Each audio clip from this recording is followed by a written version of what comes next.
গতকাল যে স্থলে ভগবানের কথার বিশ্রাম টেনেছিলাম, আজ আমরা পুনরায় সেখান থেকে শ্রবণ করব।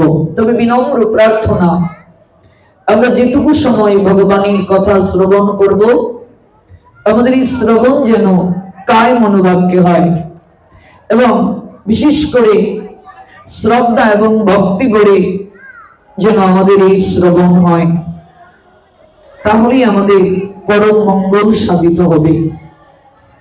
নিশ্চয়ই আপনাদের স্মরণ আছে, গতকাল যারা এই প্রাকৃত কথামৃতে অবগাহিত হয়েছেন, আমরা গতকাল যেখানে বিশ্রাম টেনেছিলাম, যে গুরু বাক্যকে যদি কেউ যথার্থভাবে হৃদয়ে গ্রহণ করে এবং প্রেমার ভক্তি গড়ে যদি কেউ ভগবানের এই অহৈতুকী কথামৃত এই জিহ্বা দ্বারা স্ফুরণ করে, কীর্তন করে, তাহলে তার জীবনে কি প্রাপ্তি হয় আমরা গতকাল শ্রবণ করেছি। আমরা দক্ষিণ ভারতে রঙ্গনাথজির মন্দিরে শ্রীমন মহাপ্রভু দর্শন করার জন্য গিয়েছিলেন, শ্রবণ করেছি। সেখানে একজন বিপ্র, যিনি প্রাতিষ্ঠানিক জ্ঞানে তেমন গুণান্বিত নন, কিন্তু গুরু আজ্ঞাকে পালন করে প্রতিদিন তিনি গীতা পাঠ করতেন, অসংখ্য ভুল শ্লোক উচ্চারণ করতেন, কিন্তু তিনি যখন গীতা পাঠ করতেন তার নয়ন থেকে শ্রাবণের বর্ষণের ন্যায় জল ঝরে পড়ত এবং তার শরীরে অষ্টসাত্ত্বিক বিকার আসত। তিনি চোখ বন্ধ করলে অবলোকন করতেন একটা রথ, যে রথে স্বয়ং গোবিন্দ সারথি, করজুড়ে হাঁটু গেড়ে অর্জুন জ্ঞান উপদেশ গ্রহণ করছেন। শ্রীমান মহাপ্রভু স্বয়ং শ্রোতার আসনে বসে অপ্রাকৃত গীতামৃত আস্বাদন করেছিলেন। গুরুদেব বলেছিলেন, সেই বিপ্রকে তুমি প্রতিদিন যদি এক অধ্যায় গীতা পাঠ করো, কায় মনোবাক্যে পাঠ করো, প্রেম ভক্তি করে পাঠ করো, একদিন স্বয়ং ভগবান শ্রোতার আসনে বসে তোমার এই অপ্রাকৃত কৃষ্ণ গুণকীর্তন শ্রবণ করবে। আমরা গতকাল চমৎকার ভাবে এই লীলামৃত শ্রবণ করেছি। এর পূর্বে আমরা বাকি বিহারী লালের কথাও শ্রবণ করেছি, কিন্তু যেখানে শেষ করেছিলাম আমরা পুনরায় আপনাদেরকে স্মরণ করিয়ে দিলাম। চলুন আজ ওই জায়গা থেকে আমরা আবার শ্রবণে অগ্রসর হই। প্রেম ভক্তি মহাজন নরোত্তম দাস ঠাকুর বললেন, গুরুমুখ পদ্ম বাক্য চিত্তেতে করিয়া ঐক্য, আর না করিও মনে আশা। গুরুদেবের বাক্যকে যথার্থ রূপে আমরা গ্রহণ করব। বলছেন, আর না করিও মনে আশা। এর হৃদয় মাঝে অন্য কোনো আশা করা যাবে না। যথার্থভাবে এই বাক্যকে যারা পালন করবেন, একমাত্র তারাই এই ভজন পদে সিদ্ধি লাভ করতে পারবেন। গুরু চরণে যাদের যথার্থ নিষ্ঠা নাই, গুরু বাক্যকে যারা শ্রদ্ধার সঙ্গে পালন করে না, তারা কখনো ভক্তি পথে অগ্রসর হতে পারবে না, বিস্মৃতি হবে তাদের। এই জন্য প্রেম ভক্তি মহাজন আমাদেরকে সতর্ক বার্তা দিলেন, বন্ধ মুই সাবধান মতে।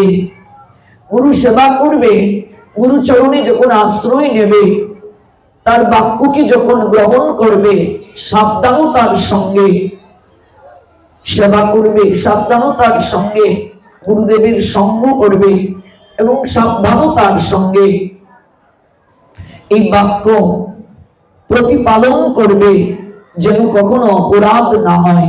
এজন্য এই সাবধান বার্তা দিয়ে দিলেন।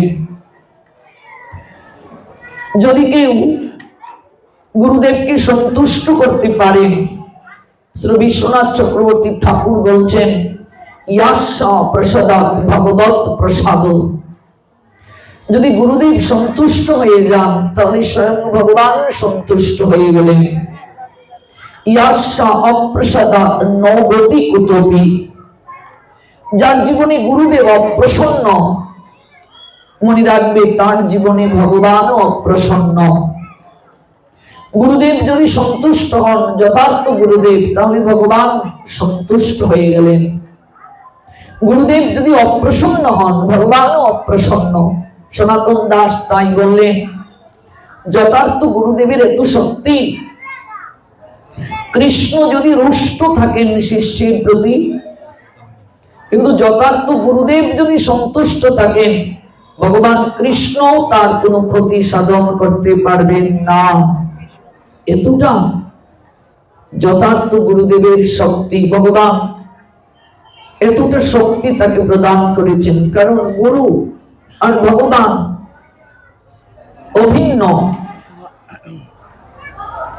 ভগবানের সাকার রূপ হলেন গুরুদেব। চৈতন্য চরিতামৃতে ছিল কৃষ্ণদাস কবিরাজ গোস্বামী পাদ বলেন, যদ্যপি আমার গুরু চৈতন্যের দাস, তথাপি জানি ও তারে তাহারই প্রকাশ। সর্বদা তাকে ভগবানের প্রকাশ মূর্তি রূপে চিন্তন করতে হবে। সনাতন দাস বললেন কি, কৃষ্ণ রুষ্ট হলে গুরু রাখিবারে পারে, গুরু রুষ্ট হলে কৃষ্ণ রাখিবারে নারে। এই জন্য আমাদের ভক্তি জীবনে প্রবেশের পূর্বে এই সাবধান বার্তা নরোত্তম দাস ঠাকুর করলেন, এবং সতত আমাদের চিত্তে এই ধারণাটা রাখতে হবে, আমরা যেন গুরু চরণে অপরাধ না করি। গুরু সেবা হলো তার আদেশকে পালন করা। গুরুদেবের প্রতি ভালোবাসা হলো তার আদেশকে পালন করা। আমি তার আদেশ পালন করি না, আমি বলছি তাকে ভালোবাসি, এটি ভালোবাসা নয়, এটি ছল, কপটতা। ভালোবাসা গুরুদেবের প্রতি তখনই প্রকাশিত হবে যখন তার আদেশকে মানব। এজন্য শিষ্য শব্দের অর্থ আচার্যগণ জানালেন, শাসন যে মানে তাকে শিষ্য বলে। শিষ্য কাকে বলে?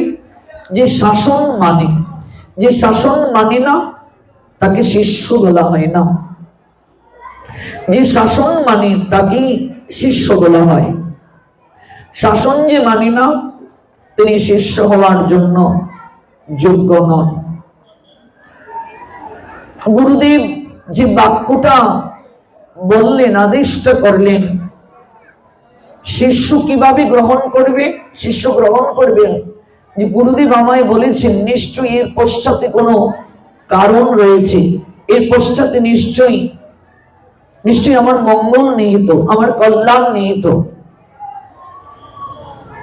যদি গুরুদেব যা বললেন শিষ্য সেটিকে বিচার করতে শুরু করে, গ্রহণ না করে যদি বিচার করতে শুরু করে, কারণ একজন সাধারণ মানুষ একজন যথার্থ সদ্গুরুকে কখনো তার মনোধর্ম দ্বারা, তার কখনো মনোবুদ্ধি দ্বারা বিচার করতে পারবে না, তার স্বরূপ সে জানতে পারবে না, উপলব্ধি করতে পারবে না, তার অপরাধ হয়ে যাবে। এই জন্য তার আদেশকে কেউ যদি যথাযথভাবে পালন করে, যে গুরুদেব আমায় বলেছেন নিশ্চয়ই এর পশ্চাতে কোনো কল্যাণ নিহিত, আমার কল্যাণ নিহিত, আমরা একটা দৃষ্টান্তের মাধ্যমে বিষয়টাকে আরো সহজভাবে উপলব্ধি করতে পারব। সে দৃষ্টান্তটা হলো, আপনারা যখন ভারতবর্ষের মহারাষ্ট্রে যাবেন, সে মহারাষ্ট্রে গেলে আপনারা একজন মারাঠি একজন সাধকের নাম শ্রবণ করবেন। মারাঠি সাধক, যে সাধকের নাম হচ্ছে তুকারাম, মারাঠি সাধক। যে তুকারাম এত বড় সাধক ছিলেন, তিনি 4 থেকে 4,500 অভং রচনা করেছিলেন। অভং হলো মারাঠি ভাষা, যার বাংলা অর্থ হলো কবিতা, ভক্তিমূলক কবিতা। ভক্তিমূলক তিনি কবিতা রচনা করেছিলেন প্রায় 4,500 ভক্তিমূলক সংস্কৃত শ্লোক মারাঠি ভাষায় তিনি রচনা করেছিলেন। এগুলোকে বলা হয় ভক্তিমূলক শ্লোক, কিংবা মহারাষ্ট্রে গেলে এগুলোকে বলে মারাঠি জাতির কাছে এগুলো হলো তুকারাম গাথা নামে পরিচিত। সেই তুকারাম মহাসাধকের একজন শিষ্য ছিলেন, যার নাম হচ্ছে গনু। গনু এতটাই তুকারামের প্রতি আনুগত্যশীল ছিলেন, গনুর এতটাই গুরুনিষ্ঠা ছিল, গুরুদেব তাকে যা বলতেন সেটি পালনই তার একমাত্র জীবনের উদ্দেশ্য হয়ে দাঁড়িয়েছে। যে গুরুদেব যেহেতু আমায় বলেছেন, নিশ্চয়ই এর পশ্চাতে আমার জন্য একটা বিশেষ মঙ্গল নিহিত, আমার জন্য একটা বিশেষ কল্যাণ নিহিত। তো গুরুদেব একদিন তুকারামকে নিয়ে তিনি হাঁটতে বের হলেন। হঠাৎ গুরুদেব তুকারামকে বলছেন, গুরুদেব যখন তার শিষ্য গনুকে বলছেন, অর্থাৎ গুরুদেব তুকারাম যখন গনুকে বলছেন, গনু দেখো তো বাবা, ওই নদীর তীরে তিনজন শিশু খেলা করছে, দেখতে পাচ্ছ? গুরুদেব যখন গনুকে এই কথাটা বললেন, গনু বলছেন, আজ্ঞে গুরুদেব, আমি এটি দেখতে পাচ্ছি। বলছেন, ওই তিনটা শিশুকে তুমি এক কাজ করো। কি করব? বলছে, আশেপাশে তো কেউ নেই, তো তুমি ওই নদীর তীরে মাটি খনন করে তিনটা শিশুকে মাটি চাপা দিয়ে দাও। আচ্ছা বলুন তো, এটা একটা আদেশ হতে পারে? যদি আমাকে গুরুদেব বলতেন তাহলে তো আমি বলতাম, এটা আপনি কি বলছেন, এই সেই অনেক কিছু বলতাম। কিন্তু সাধক তুকারাম তিনি এত বড় সাধক ছিলেন, সাধারণ গুরুদেব তিনি নন।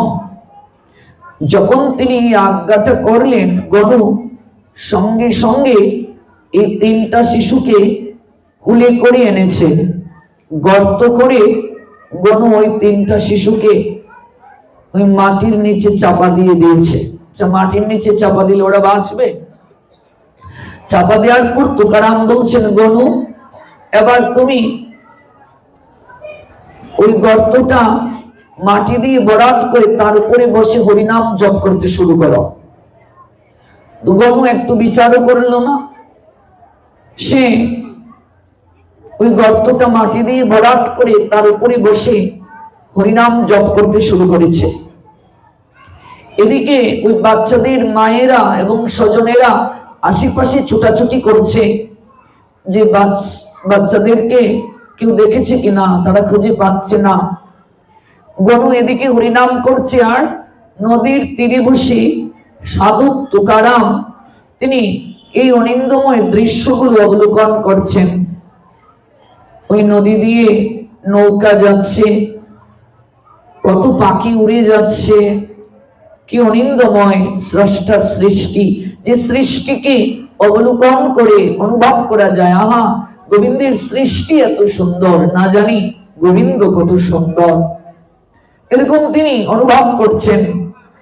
মায়েরা এসে সাধুকে প্রণাম দিয়ে বলছেন, সাধুজি এখানে তিনটা বাচ্চা খেলা করছিল, আপনি কি দেখেছেন? একটু বলুন না, আমরা তাকে খুঁজে পাচ্ছি না। সাধু তুকারাম বলছেন, মা আমি তো দেখিনি, আপনি দেখেননি? তবে আপনি তো সাধু, ভগবানের কাছের জন, আপনি একটু বলুন না এই বাচ্চাগুলো কোথায় গিয়েছে? সাধু তুকারাম তখন চোখটা বন্ধ করে কিছু সময় পর আবার দৃষ্টি নিবদ্ধ করলেন, মায়েদেরকে বললেন, ওই দেখো দূরে একজন বসে হরিনাম করছে, ও যেখানে বসে আছে ওই জায়গার মাটিটা সরিয়ে নাও, দেখবে বাচ্চাগুলোকে পাবে। এবার ওই মায়েরা এবং স্বজনাদি ওই গনুর কাছে গিয়ে বলছে আপনি এখানে বসে হরিনাম করছেন, একটু কৃপা করে সরুন, আমরা মাটি খনন করব।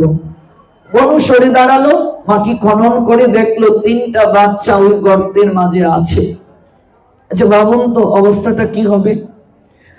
গ্রামবাসী মিলে এবং স্বজনাদি মিলে গনুকে এমন মার দিতে শুরু করলো, মারতে মারতে গনুর শরীর থেকে রুধির বইছে, রক্ত ঝরঝর করে পড়ছে।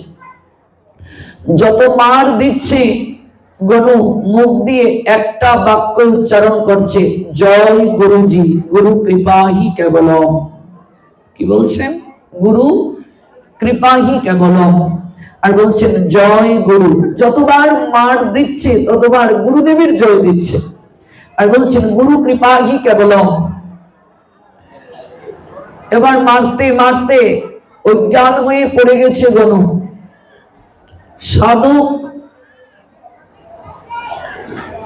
সাধক তুকারাম কাছে এলেন, বললেন ওকে আর মেরো না, প্রায় তো আদমরা হয়ে গেছে। বলছে মারবো না, এই ফুলের মতো নিষ্পাপ বাচ্চাদেরকে ও মেরে গর্তে চাপা দিয়ে তার উপর বসে আবার হরিনাম করছে। বলছে আমি বাচ্চাদিগকে প্রাণ ফিরিয়ে দিতে পারবো। সাধক তুকারাম বলছেন আমি প্রাণ ফিরিয়ে দিতে পারবো, ওকে ছেড়ে দাও। এবার সাধক তুকারাম ওই 3টা শিশুর মস্তকে হাত বুলিয়ে বললেন, কিরে আর কত ঘুমাবি, এখন উঠ, যা বাড়ি ফিরে যা। তোমার মায়েরা কান্নাকাটি করছে, উঠ। যখন হাতটা বুলিয়ে দিলেন মস্তকে, সঙ্গে সঙ্গে 3টা বাচ্চা মিটমিট করে চাইল এবং তারা উঠে দাঁড়ালো।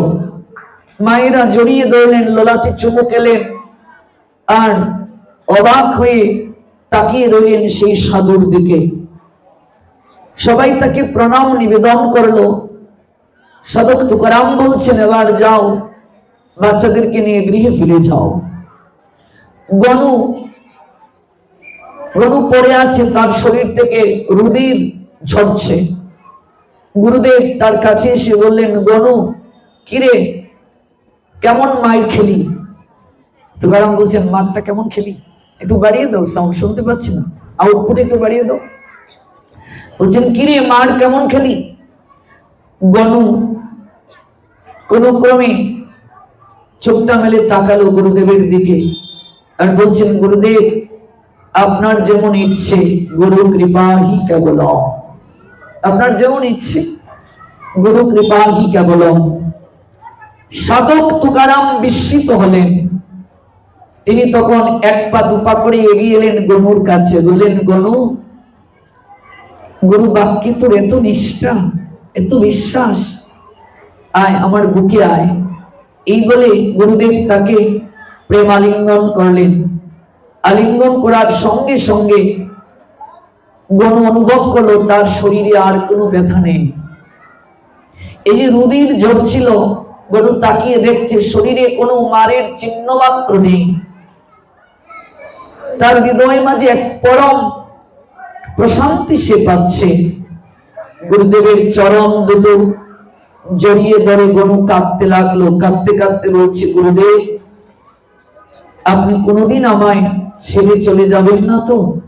প্রাণ ভরে গুরুদেব তাকে আশীর্বাদ বর্ষণ করলেন।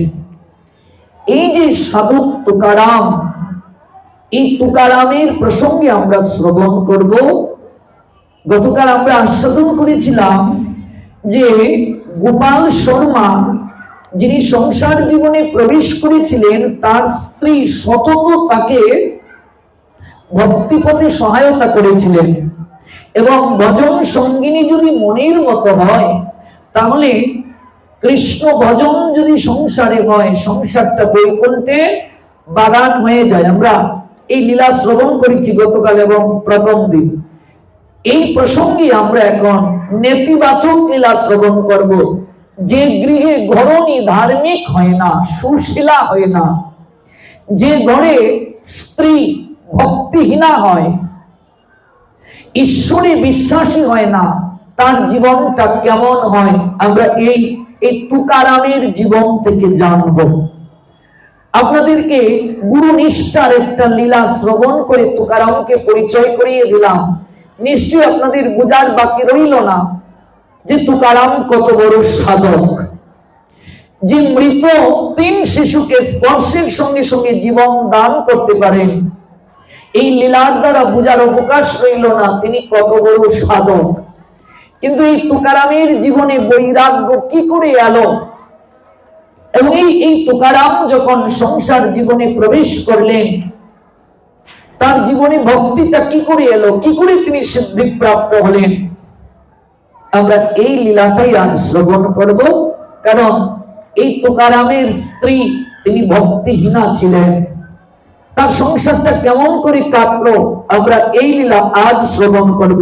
আর আমরা গতকাল জানলাম একজন স্ত্রী যদি, এবং প্রথম রজনীতে জানলাম একজন স্ত্রী যদি ধর্ম প্রতিপালনে সহায়তা করে, তাহলে সেই পুরুষের জীবন কেমন করে ফুলে ফলে সুশোভিত হয়ে যায়। এই কথাগুলো আমাদেরই সংসারের কথা, এই কথাগুলো আমাদেরই জীবনের কথা। দেখবেন এইখানে কারো না কারো জীবনের সঙ্গে মিলে গেছে।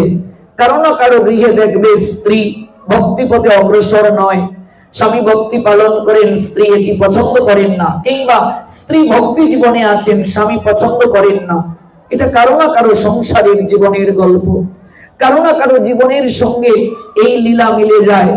এবং এই লীলাগুলো শ্রবণ করতে গিয়ে আমাদের চিত্ত পরিবর্তন হয়।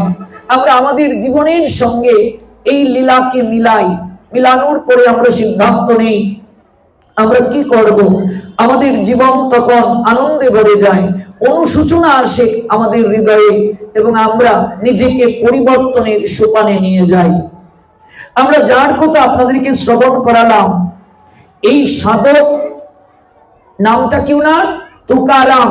এই তুকারাম ভারতের মহারাষ্ট্রে যে জেলায় জন্মগ্রহণ করলেন ওই জেলার নাম হলো পুনে। মহারাষ্ট্র হলো একটা রাজ্য ভারতের, ভারতের মহারাষ্ট্র রাজ্য, জেলার নাম হচ্ছে পুনে, পুনে জেলা। আর গ্রামের নাম হলো দেহু, দেহু গ্রাম। ভারতের মহারাষ্ট্র রাজ্য, পুনে জেলা, দেহু নামক গ্রামে তিনি জন্মগ্রহণ করেন। এই সাধক তুকারাম আনুমানিক তিনি 1588 খ্রিস্টাব্দে জন্ম নিয়েছিলেন।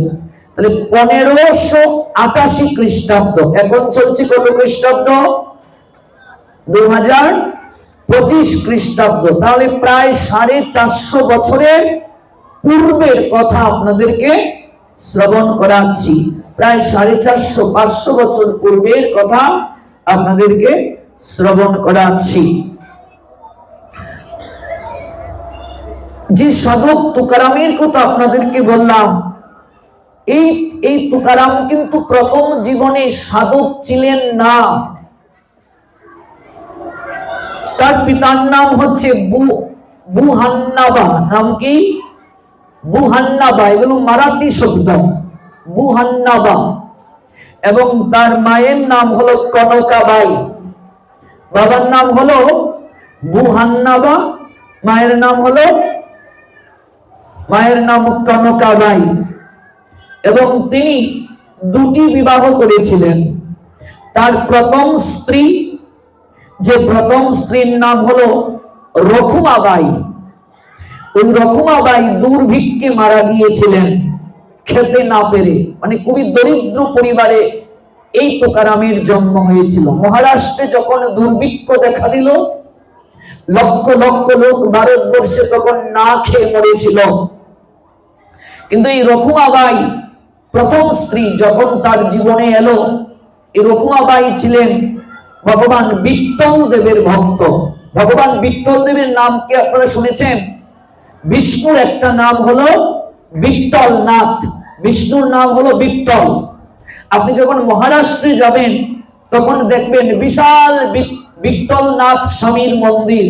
এখনো বিশ্বের মাঝে এই মহারাষ্ট্রের বিট্টল নাথ স্বামীর মন্দির সবচেয়ে উন্নত।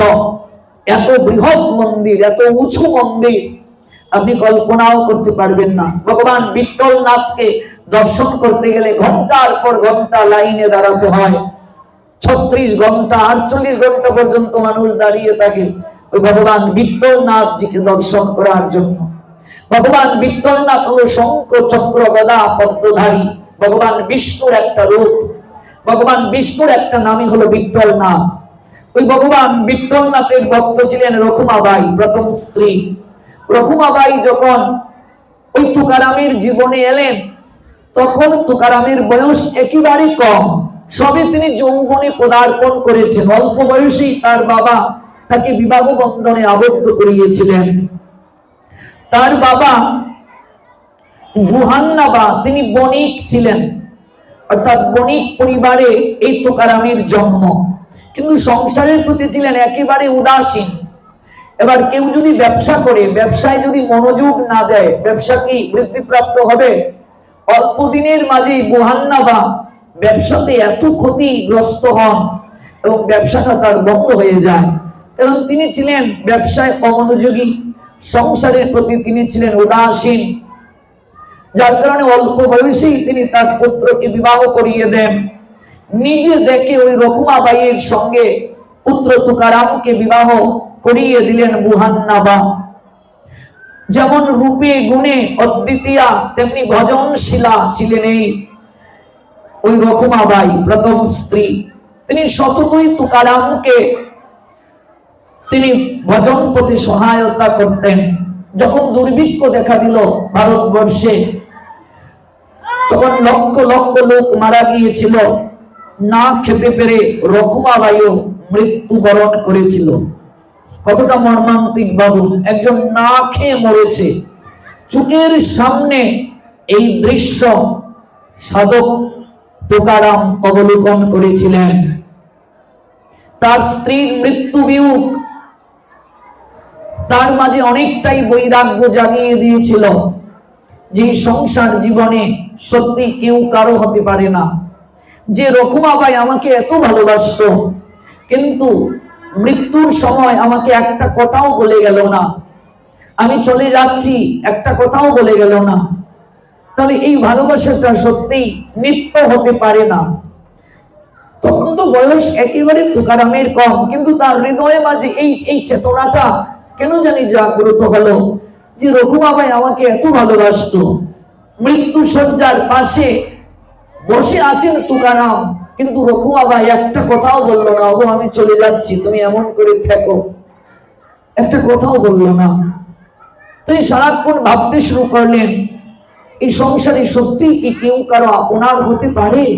ভাবতে শুরু করছেন, কে তব কান্তা, কে তব কুমার, অতীব বিচিত্র এই মায়ার সংসার, কোথা হতে আসিয়াছ তুমি বা কাহার, ভাব করো ভাই এই তত্ত্ব সার। এই সংসারে তোমার কান্তা কে, কে কে তোমার কুমার? এই সংসারটা বড় বিচিত্র, তুমি কোথা থেকে এলে, তুমি যাবে কোথায়? এই দেবদুর্লভ মনুষ্য জীবন প্রাপ্ত হয়ে কেউ যদি এই তত্ত্বকে অনুসন্ধান না করে, এই দেবদুর্লভ মনুষ্য জীবন প্রাপ্ত হয়ে কেউ যদি নিজের স্বরূপ জানে না, জানার চেষ্টা না করে, তাহলে তার জীবনটা বিফলে চলে গেল। মনরে পাইয়া মনুষ্য জন্ম, না চিন্তিলে কৃষ্ণ কর্ম, হেলায় হেলায় কাটাইলে বেলা। তুমি তোমার জীবন বেলাটাকে হেলায় হেলায় কাটিয়ে দিলে। সংসারে আমাদের সম্পর্কটা কেমন হবে জানিয়ে দিলেন শাস্ত্রে আচার্যগণ, যে সংসারে দায়িত্ব পালন করবে, সংসারে কর্তব্য পালন করবে, স্ত্রীর প্রতি দায়িত্ব পালন করবে, সন্তানের প্রতি দায়িত্ব পালন অবশ্যই করবে, কিন্তু ভালোবাসাটা থাকবে ভগবানের প্রতি, প্রেম করবে ভগবানের সঙ্গে। দায়িত্ব কর্তব্য পালন করতে গিয়ে যতটা প্রীতি দিতে হয় ঠিক ততটাই প্রীতি দেবে, সর্বোত্তম প্রীতিটা ভগবানকে দেবে। যদি কেউ সর্বোত্তম প্রীতিটা ভগবানকে না দিয়ে সংসারকে দেয়, স্ত্রী পুত্র কন্যা পরিবার পরিজনকে দেয়, তাহলে তার জীবন দুঃখ দুর্দশায় ভরে যাবে, তার জীবন যন্ত্রণায় আচ্ছন্ন হয়ে যাবে। সমুদ্রের ফেনা যেমন ক্ষণে সৃষ্টি ক্ষণে লয়, মায়ার সংসারে খেলা সেইভাবে হয়। কেমন নহে মাতা পিতা আত্মীয় স্বজন, সবাই ফেনার মতো থাকে অল্পক্ষণ। সমুদ্রের ফেনা যেমন সমুদ্রে মিশয়, পঞ্চভূতের দেহ তেমনি হয়ে যায় লয়, কত দেহ এইভাবে ধরো এই শরীরই, অনিত্য দেহে তুমি আত্মীয় তাহারি। সমুদ্রের মাঝে ফেনা ওঠে, আবার ওই ফেনাটা দেখবে, বুদবুদটা দেখবে সমুদ্রের মাঝে মিশে যায়। ওই সংসারে আমরা যাদেরকে আত্মীয় রূপে গ্রহণ করেছি, ওরা সমুদ্রের ফেনার নিয়ায়, সমুদ্রের ফেনা উঠে ওই ফেনাটা যেমন সমুদ্রের মাঝে মিলিয়ে যায়, ওই সংসার সমুদ্রে তারাও একদিন মিলিয়ে যাবে, হারিয়ে যাবে, কেউ কারো সঙ্গে যাবে না। আত্মীয় যত আছে জীব কুলকুটি, কৃষ্ণের সম্বন্ধে তাহা হয় পরিপাটি। এই সংসারে যত আত্মীয় আছে, ওই আত্মীয়টা পরিপাটি হবে যদি কৃষ্ণ কেন্দ্রিক হয়। দেখুন, রক্তের সম্বন্ধ কারো সঙ্গে না, কিন্তু ভক্তির সম্বন্ধে আমরা এক জেলা থেকে আরেক জেলায় চলে যাচ্ছি, চিনি না, জানি না, অপরিচিত জন, হরিকথার নেশায়, সাধু সঙ্গ করার নেশায় আমরা ছুটে চলে যাই। এটা কিসের কারণে? কারণ কৃষ্ণের সম্বন্ধে, কৃষ্ণের সম্বন্ধে তাহা হয় পরিপাটি। কৃষ্ণ ভুলি সেই জীব ভোগ বাঞ্ছা করে, মায়ার সংসার তারে ঝাপটিয়া ধরে। কৃষ্ণকে ভুলে যদি কেউ সংসারে ভোগ করে, কৃষ্ণকে বর্জন করে যদি কেউ বাঞ্ছা করে, এই মায়ার সংসার তাকে ঝাপতে ধরবে। যত শীঘ্র মানুষ বুঝবে এই তত্ত্ব, তত শীঘ্র তার কল্যাণ হবে। যত শীঘ্র মানুষ এই মর্মস্পর্শী বিষয়টিকে অনুভব করতে পারবে, তত শীঘ্র তার আসা যাওয়া বারণ হবে। হৃদয়টা ভাবনায় ভাবিত হয়ে গেল তুকারামে। তিনি সিদ্ধান্ত নিলেন, এই জগৎ সংসারে একমাত্র ভগবান শ্রী হরি ব্যতীত আর কেউ আপনার হতে পারে না। এই জগৎ সংসারে ভগবান হরি একমাত্র আপনার জন। একদিন বাবা মুহান্নাবা পুত্রকে কাছে বসিয়ে বললেন, পুত্র, আমি নিজে রকুমাবাইকে তোমার জীবন সঙ্গিনী করে এনেছিলাম, কিন্তু সে না ফেরার দেশে চলে গিয়েছে। আমি আর কদিন বাঁচবো বাবা, তুমি আমার পুত্র, আমাকে একটা কথা দিতে হবে তোমার। বাবা, কৃপা করে আপনি আদেশ করুন, আমি চাই তুমি আবার সংসার জীবনে প্রবেশ করো। সঙ্গে সঙ্গে চোখ দুটি বন্ধ করে তুকারাম বলছেন, বাবা, ওই সংসার জীবনে প্রবেশ করতে আপনি আমাকে আর আদেশ দেবেন না। ওই রকুমাবাইয়ের স্মৃতিকে হৃদয়ে ধারণ করে আমি বাকিটা জীবন কাটিয়ে দিতে চাই, আমি আর সংসার জীবনে প্রবেশ করব না। কিন্তু বাবা মুহান্নাবা তিনি চান তার পুত্র আবার সংসার জীবনে প্রবেশ করুন, তাদের সংসারে আলো করে ফুটফুটে বাচ্চা আসুক। জীবন তো থেমে থাকে না, সংসার সাগরে সুখ দুঃখের খেলা, আশা তার একমাত্র ভেলা।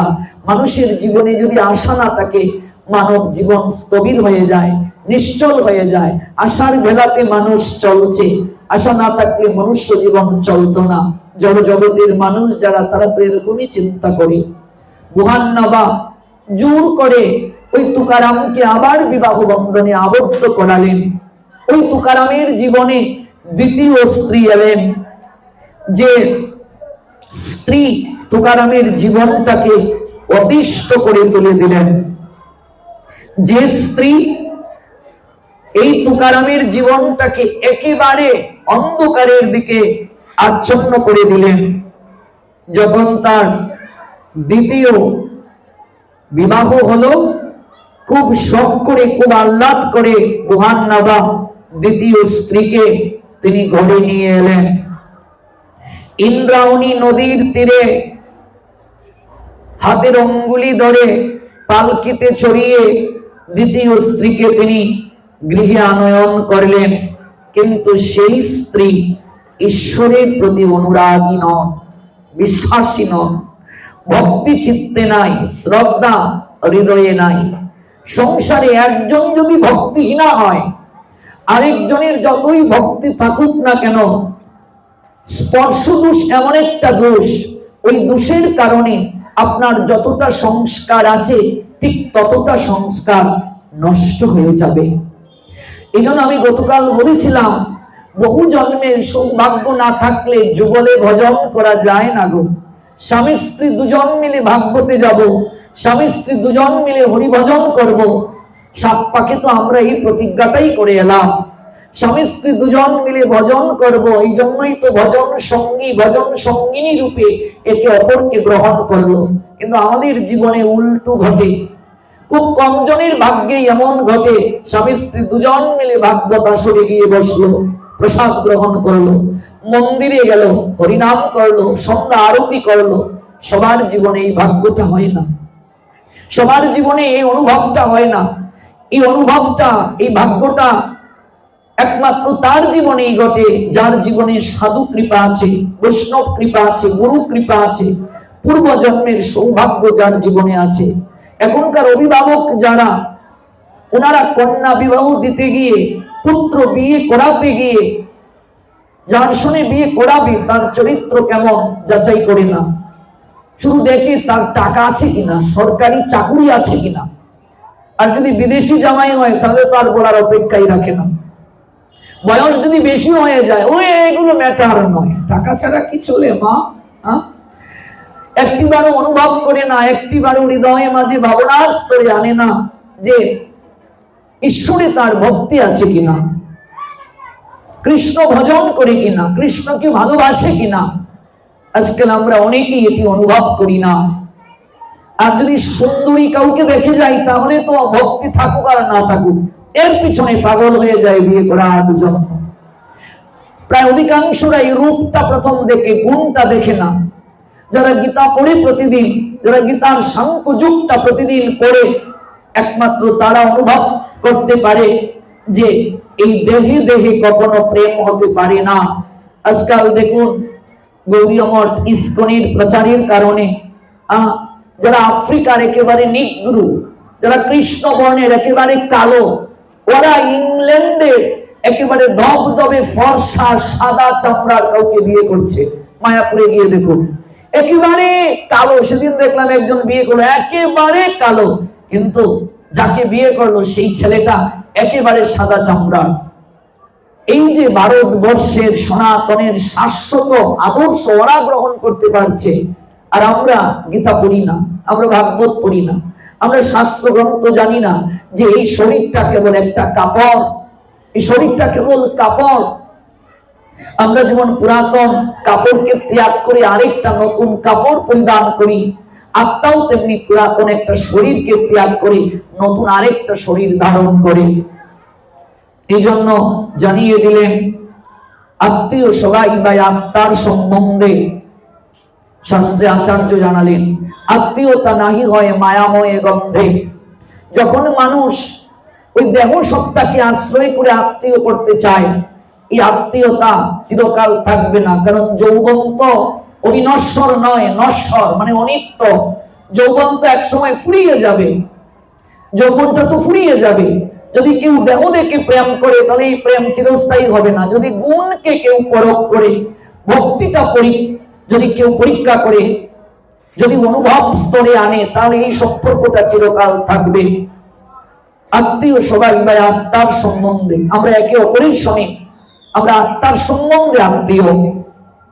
আত্মীয় যত আছে জীব কোন কোটি, কৃষ্ণের সম্বন্ধে তাহা হয়ে পরিপাটি। এমনকি চৈতন্য চরিতামৃত বললেন কৃষ্ণ বলি সেই জীব অনাদি বহির্মুখ, অতএব মায়া তারে দেয় সংসার দুঃখ। কৃষ্ণকে ভুলে যখন মানুষ অনাদি বহির্মুখ হয়ে যায়, তখনই মায়া তাকে সংসারে দুঃখ দান করে। মায়া ত্রিগুণাত্মিকা, তিনটা গুণ মায়ার, ত্রিগুণাত্মিকা, মায়া ত্রিগুণাত্মিকা। এই মায়াকে সবাই অতিক্রম করতে পারে না। এই মায়াকে একমাত্র সেই অতিক্রম করতে পারে যে গোবিন্দ চরণে শরণাগত, যে সতত নামের আশ্রয়ে তাকে। মায়া প্রতিজ্ঞা করে বলছেন আমি তার কাছে যাই না। হরিদাস ঠাকুর হরিনাম করছেন তখন ফুলিয়ায়। ফুলিয়াটা কোথায়? শান্তিপুরে। ওই শান্তিপুরের ফুলিয়ায় গভীর জঙ্গলে হরিদাস ঠাকুর হরিনাম করছেন। স্বয়ং মায়া দেবী এক অপূর্ব সুন্দরী রমণীর রূপ ধারণ করে হরিদাস ঠাকুরের সামনে আবির্ভূত হলেন। আচ্ছা ভাবুন তো, এই জগৎ সংসার যে মায়ায় আচ্ছন্ন, যে মায়ায় আবৃত, সেই মায়া দেবী যদি ছদ্মবেশ ধারণ করে কারো কাছে এসে হাজির হন, যার রূপের আলোয় জগৎ আলোকিত, যার আকর্ষণে জগতে সবাই মোহিত, তিনি যদি একটিবার কারো সামনে এসে দাঁড়ান, তাহলে কি অবস্থাটা হতে পারে ভাবুন তো। অন্ধকার, চারিদিকে ঘুটঘুটে অন্ধকার, হরিদাস ঠাকুর হরিনাম করছেন, মায়া দেবী স্বয়ং এসেছেন, এসে দাঁড়িয়েছেন, এসে বলছেন, আহা ঠাকুর, হরিদাস ঠাকুর এত সুন্দর ছিলেন। তখন হরিদাস ঠাকুর যৌবনে পদার্পণরত, হরিদাস ঠাকুর যৌবনে তখন পদার্পণরত, শরীর থেকে যৌবনের আভা, রূপের আভা হরিদাস ঠাকুরের ছিটকে পড়ছে। হরিদাস ঠাকুর শ্রীমান মহাপ্রভু থেকে কত বছরের বড় ছিলেন বয়সে, কেউ জানেন কি? অদ্বৈত বিলাস গ্রন্থ যখন পড়বেন, সেখানে আছে হরিদাস ঠাকুর আবির্ভূত হয়েছেন 1372 শতাব্দে, আর মহাপ্রভু আবির্ভূত হয়েছেন 1407 শতাব্দে। তাহলে 1407 থেকে 1372 যদি বাদ দেন, রইল কত? 35 বছরের বড় ছিলেন হরিদাস ঠাকুর মহাপ্রভু থেকে, 35 বছরের বড়। আর নিত্যানন্দ প্রভু তিনি হরিদাস ঠাকুর থেকে ছিলেন 12 বছরের ছোট, অর্থাৎ নিত্যানন্দ প্রভু থেকে 12 বছরের বড় ছিলেন হরিদাস, আর মহাপ্রভু থেকে 35 বছরের বড় ছিলেন হরিদাস ঠাকুর।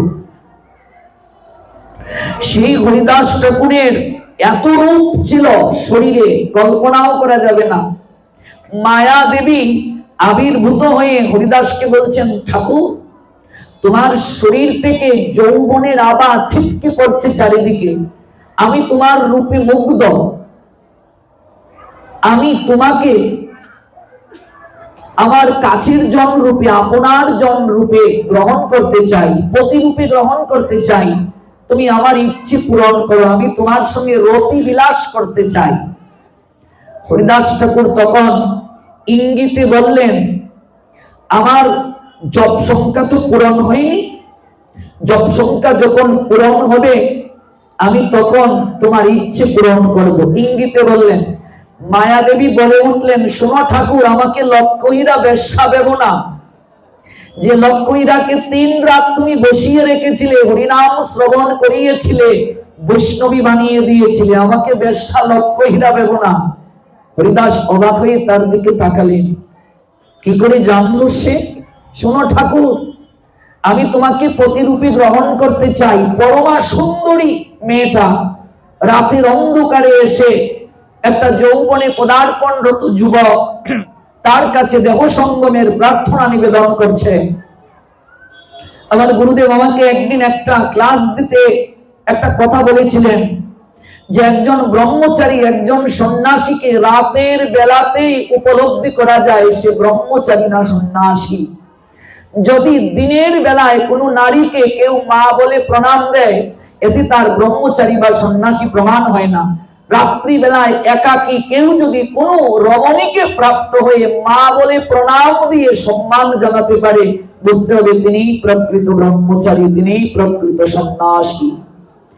দিনের বেলায় কোনো রমণীকে মা বলে ডাকলাম, মাতাজি বলে ডাকলাম, প্রণাম দিলাম, এটি তার প্রকৃত ব্রহ্মচর্য প্রকাশ পায় না। রাত্রি বেলা একাকী অন্ধকারে কোনো নারীকে দেখে কেউ যদি মা বলে প্রণাম দিয়ে গ্রহণ করতে পারে, তাহলেই সে প্রকৃত ব্রহ্মচারী, প্রকৃত সন্ন্যাসী। আমার গুরুদেব একবার ক্লাস প্রসঙ্গে এই কথাটা বলেছিলেন, মনে হলো।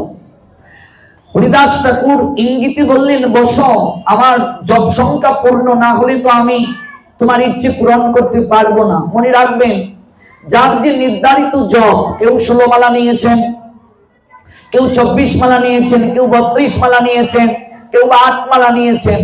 একেবারে আমি শাস্ত্রের গোপন তত্ত্বটা আজকে আপনাদের কাছে বলে যাই।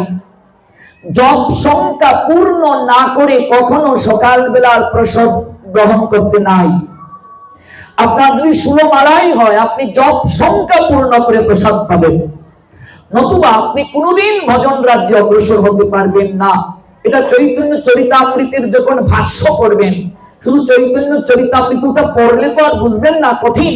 ওই চৈতন্য চরিতামৃতকে যারা ব্যাখ্যা করেছেন, সবচেয়ে খুবই মনোরম ব্যাখ্যা চৈতন্য চরিতামৃতের যিনি করলেন, তিনি হলেন ডক্টর রাধা গোবিন্দনাথ। ওই রাধা গোবিন্দনাথের চৈতন্য চরিতামৃতের যে ব্যাখ্যা, এটা যদি কেউ সংগ্রহ করেন, তিনি 6 খণ্ডে রাধা গোবিন্দনাথ এই চৈতন্য চরিতামৃতের ব্যাখ্যা করেছেন। অপূর্ব যে ব্যাখ্যা করতে গিয়ে তিনি স্বয়ং ভগবান দর্শন পর্যন্ত করেছিলেন। এটা যদি একটু সংগ্রহ করতে পারেন, এখান থেকে ব্যাখ্যাগুলো করবেন।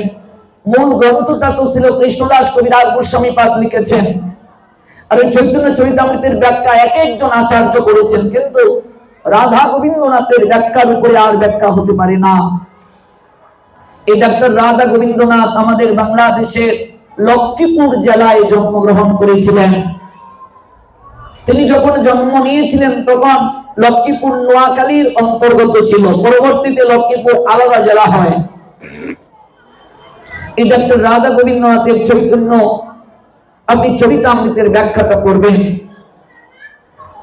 আপনি অন্তলীলায় যখন হরিদাস ঠাকুরের নির্জান তত্ত্ব আস্বাদন করবেন, সেখানে দেখবেন গোবিন্দ দাস, যে গোবিন্দ দাস প্রতিদিন মহাপ্রসাদ নিয়ে আসতেন হরিদাস ঠাকুরের জন্য, আপনারা জানেন, সেখানে দেখবেন খুব কৌশলে কৃষ্ণদাস কবিরাজ গোস্বামী পাদ আমাদেরকে একটা সতর্ক বার্তা দিয়েছেন। আমরা যারা হরিনাম করছি, গোবিন্দ দাস কোনোদিন এসে দেখেন না যে হরিদাস ঠাকুর শুয়ে শুয়ে হরিনাম করেন, কিন্তু এই দিন এসে দেখেন হরিদাস ঠাকুর শুয়ে শুয়ে হরিনাম করছেন। কারণ হরিদাস ঠাকুর তখন লীলার একেবারে শেষ প্রান্তে আছেন, তিনি বয়সের ভারে নত, তিনি আর নাম সংখ্যা পূর্ণ করতে পারেন না। এই জন্য তার মনে খুব দুঃখ, মনে তার যন্ত্রণা। তিনি গোবিন্দ দাসকে বলেছিলেন, আমার শরীর সুস্থ আছে কিন্তু আমার মন বড় অসুস্থ, আমি আগের মতো আর ভজন করতে পারি না। এই জগৎ সংসারে সাধক মা কখন কাঁদবে জানো? সাধক কাঁদবে তখন সে যখন ভজন থেকে বঞ্চিত হবে, তখন সাধক কাঁদবে। আমরা কাঁদি কি? ওই আজকে ফল পেলাম না, আজকে ওই পেলাম না, কালকে ওই পেলাম না, ওই আইটেমটা আমার জন্য কেন রাখা হলো না, এই নিয়ে আমরা কাঁদি। কিন্তু সাধক কাঁদবে যেদিন শ্রীকৃষ্ণ ভজন থেকে বঞ্চিত হলো, যে আমি আজকে মঙ্গল আরতিতে উঠতে পারলাম না, এটা আমার জন্য দুর্ভাগ্য, এটা মহাপ্রভুর কাছে আকুতি জানাতে হবে। বিশ্বাস করুন, আমার জীবনে অ্যালার্ম কোনোদিন লাগে না। আমি যদি বলি মহাপ্রভু আমি 4টায় যেন জাগি, 4টায় আমি জেগে উঠি। আমি গুরুদেবকে যখন এটা শেয়ার করলাম, তখন গুরু মহারাজ বললেন, তুমি 4টায় জাগবে, এই জন্য তুমি মহাপ্রভুকে দায়িত্ব দিয়ে রেখেছো, তুমি শুয়ে আছো, মহাপ্রভু কিন্তু জেগে আছেন তোমাকে জাগানোর জন্য। এটাও কিন্তু এক প্রকার অপরাধ। গুরুদেব আমাকে বললেন যে তুমি তো শুয়ে আছো, তুমি তাকে দায়িত্ব দিয়েছো 4টায় যেন জাগি, ঠিক 4টাতেই তুমি যাচ্ছ, তার মানে তিনি তোমায় জাগিয়ে দিচ্ছেন, তার মানে তিনি তোমার ডিউটি পালন করার জন্য আছেন দাঁড়িয়ে, সেটা কি অপরাধ নয়? রঘুনাথ দাস গোস্বামী পাদ যখন হরিনাম করছিলেন রাধাকুণ্ডে, এত গরম, স্বয়ং প্রেমময়ী রাধারানী শাড়ির আঁচলটা টেনে দাঁড়িয়েছিলেন যেন রঘুনাথ দাস গোস্বামী পাদের ছায়া লাগে, শীতলতা আসে। রাধারানী স্বয়ং দাঁড়িয়ে রইলেন। সনাতন গোস্বামী দূর থেকে এই দৃশ্য দেখে রঘুনাথ দাস গোস্বামী পাদের কাছে এসে বলেছিলেন, রঘুনাথ ভাই আমার, তোমার জীবনে সকল কিছু প্রাপ্তি হয়ে গেছে, তোমার জীবনে আর অপ্রাপ্তি বলে কিছু নাই। স্বয়ং প্রেমময়ী শ্রীমতী রাধারানী শাড়ির আঁচল ধরে দাঁড়িয়ে থাকেন তোমাকে ছায়া দেওয়ার জন্য। সেদিন থেকে রঘুনাথ দাস ওই কুণ্ডের তীরে আর হরিনাম করে না, কাঁদতে কাঁদতে বলে, ওগো প্রেমময়ী, আমি তোমার সেবা করার জন্য এই রাধা কুণ্ডে এসেছি, আর তুমি স্বয়ং দাঁড়িয়ে আমার সেবা করছো, আমার মতো অপরাধী আর কেউ হতে পারে না। কাঁদতে কাঁদতে রঘুনাথ দাসের বক্ষটা ভিজে গিয়েছিল, আর বলেছিলেন, তুমি স্বয়ং আমার সেবা করার জন্য শাড়ির আঁচলটা টেনে দাঁড়িয়ে আছো। একবার ভাবুন মা, আমরা তো রাত্রিবেলা সবাই ঘুমিয়ে থাকি, সবাই ঘুমিয়ে থাকি, সবাই ঘুমিয়ে থাকলেও একজন কিন্তু ঘুমান না, যিনি আপনার আমার অন্তরে ভগবান আত্মার রূপে অবস্থান করে আছেন, তিনি কিন্তু ঘুমান না। তিনি যদি ঘুমাতেন তাহলে আপনার আর আমার কোনোদিন ঘুম ভাঙতো না। ভগবান কতটা করুণাময়, তিনি কিন্তু জেগে আছেন, আমরা ঘুমিয়ে আছি কিন্তু তিনি ঘুমাননি। তিনি কতটা করুণা নিধি, তিনি কতটা প্রেম নিধি, তিনি কতটা পরম দয়াল, তিনি জেগে আছেন। আমরা ঘুমিয়ে আছি কিন্তু তার তার চোখে ঘুম নাই, তিনি জেগে আছেন তার ভক্তের জন্য। তিনি যদি একবার ঘুমিয়ে যান, পরদিন আমাদের জীবনে আর সকাল হবে না রে মা, কোনদিন আমরা জানবো না। আমরা কতটা তার প্রতি কৃতজ্ঞতা জ্ঞাপন করতে পেরেছি ভাবুন তো, অনুভব করুন তো, আমরা কতটা তার প্রতি কৃতজ্ঞতা জ্ঞাপন করতে পেরেছি। সাধক কাঁদে তখন ঠিক মতো সে যখন ভজন করতে না পারি, যে আজ আমার মঙ্গল আরতি হলো না, আজকে আমার জপ সংখ্যা পূর্ণ হলো না, তার আগে আমি আহার করে নিলাম। আপনার যেদিন ভজন করা হয়নি এই বলে নয়নে অশ্রু ঝরবে, হৃদয়ে কান্না আসবে, বুঝবেন আপনি সত্যিকার অর্থে ভগবানকে ভালোবাসতে পেরেছেন।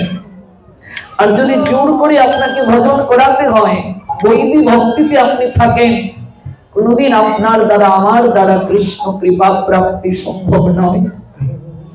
হরিদাস ঠাকুর কাঁদছেন, তার জপ সংখ্যা পূর্ণ হয়নি।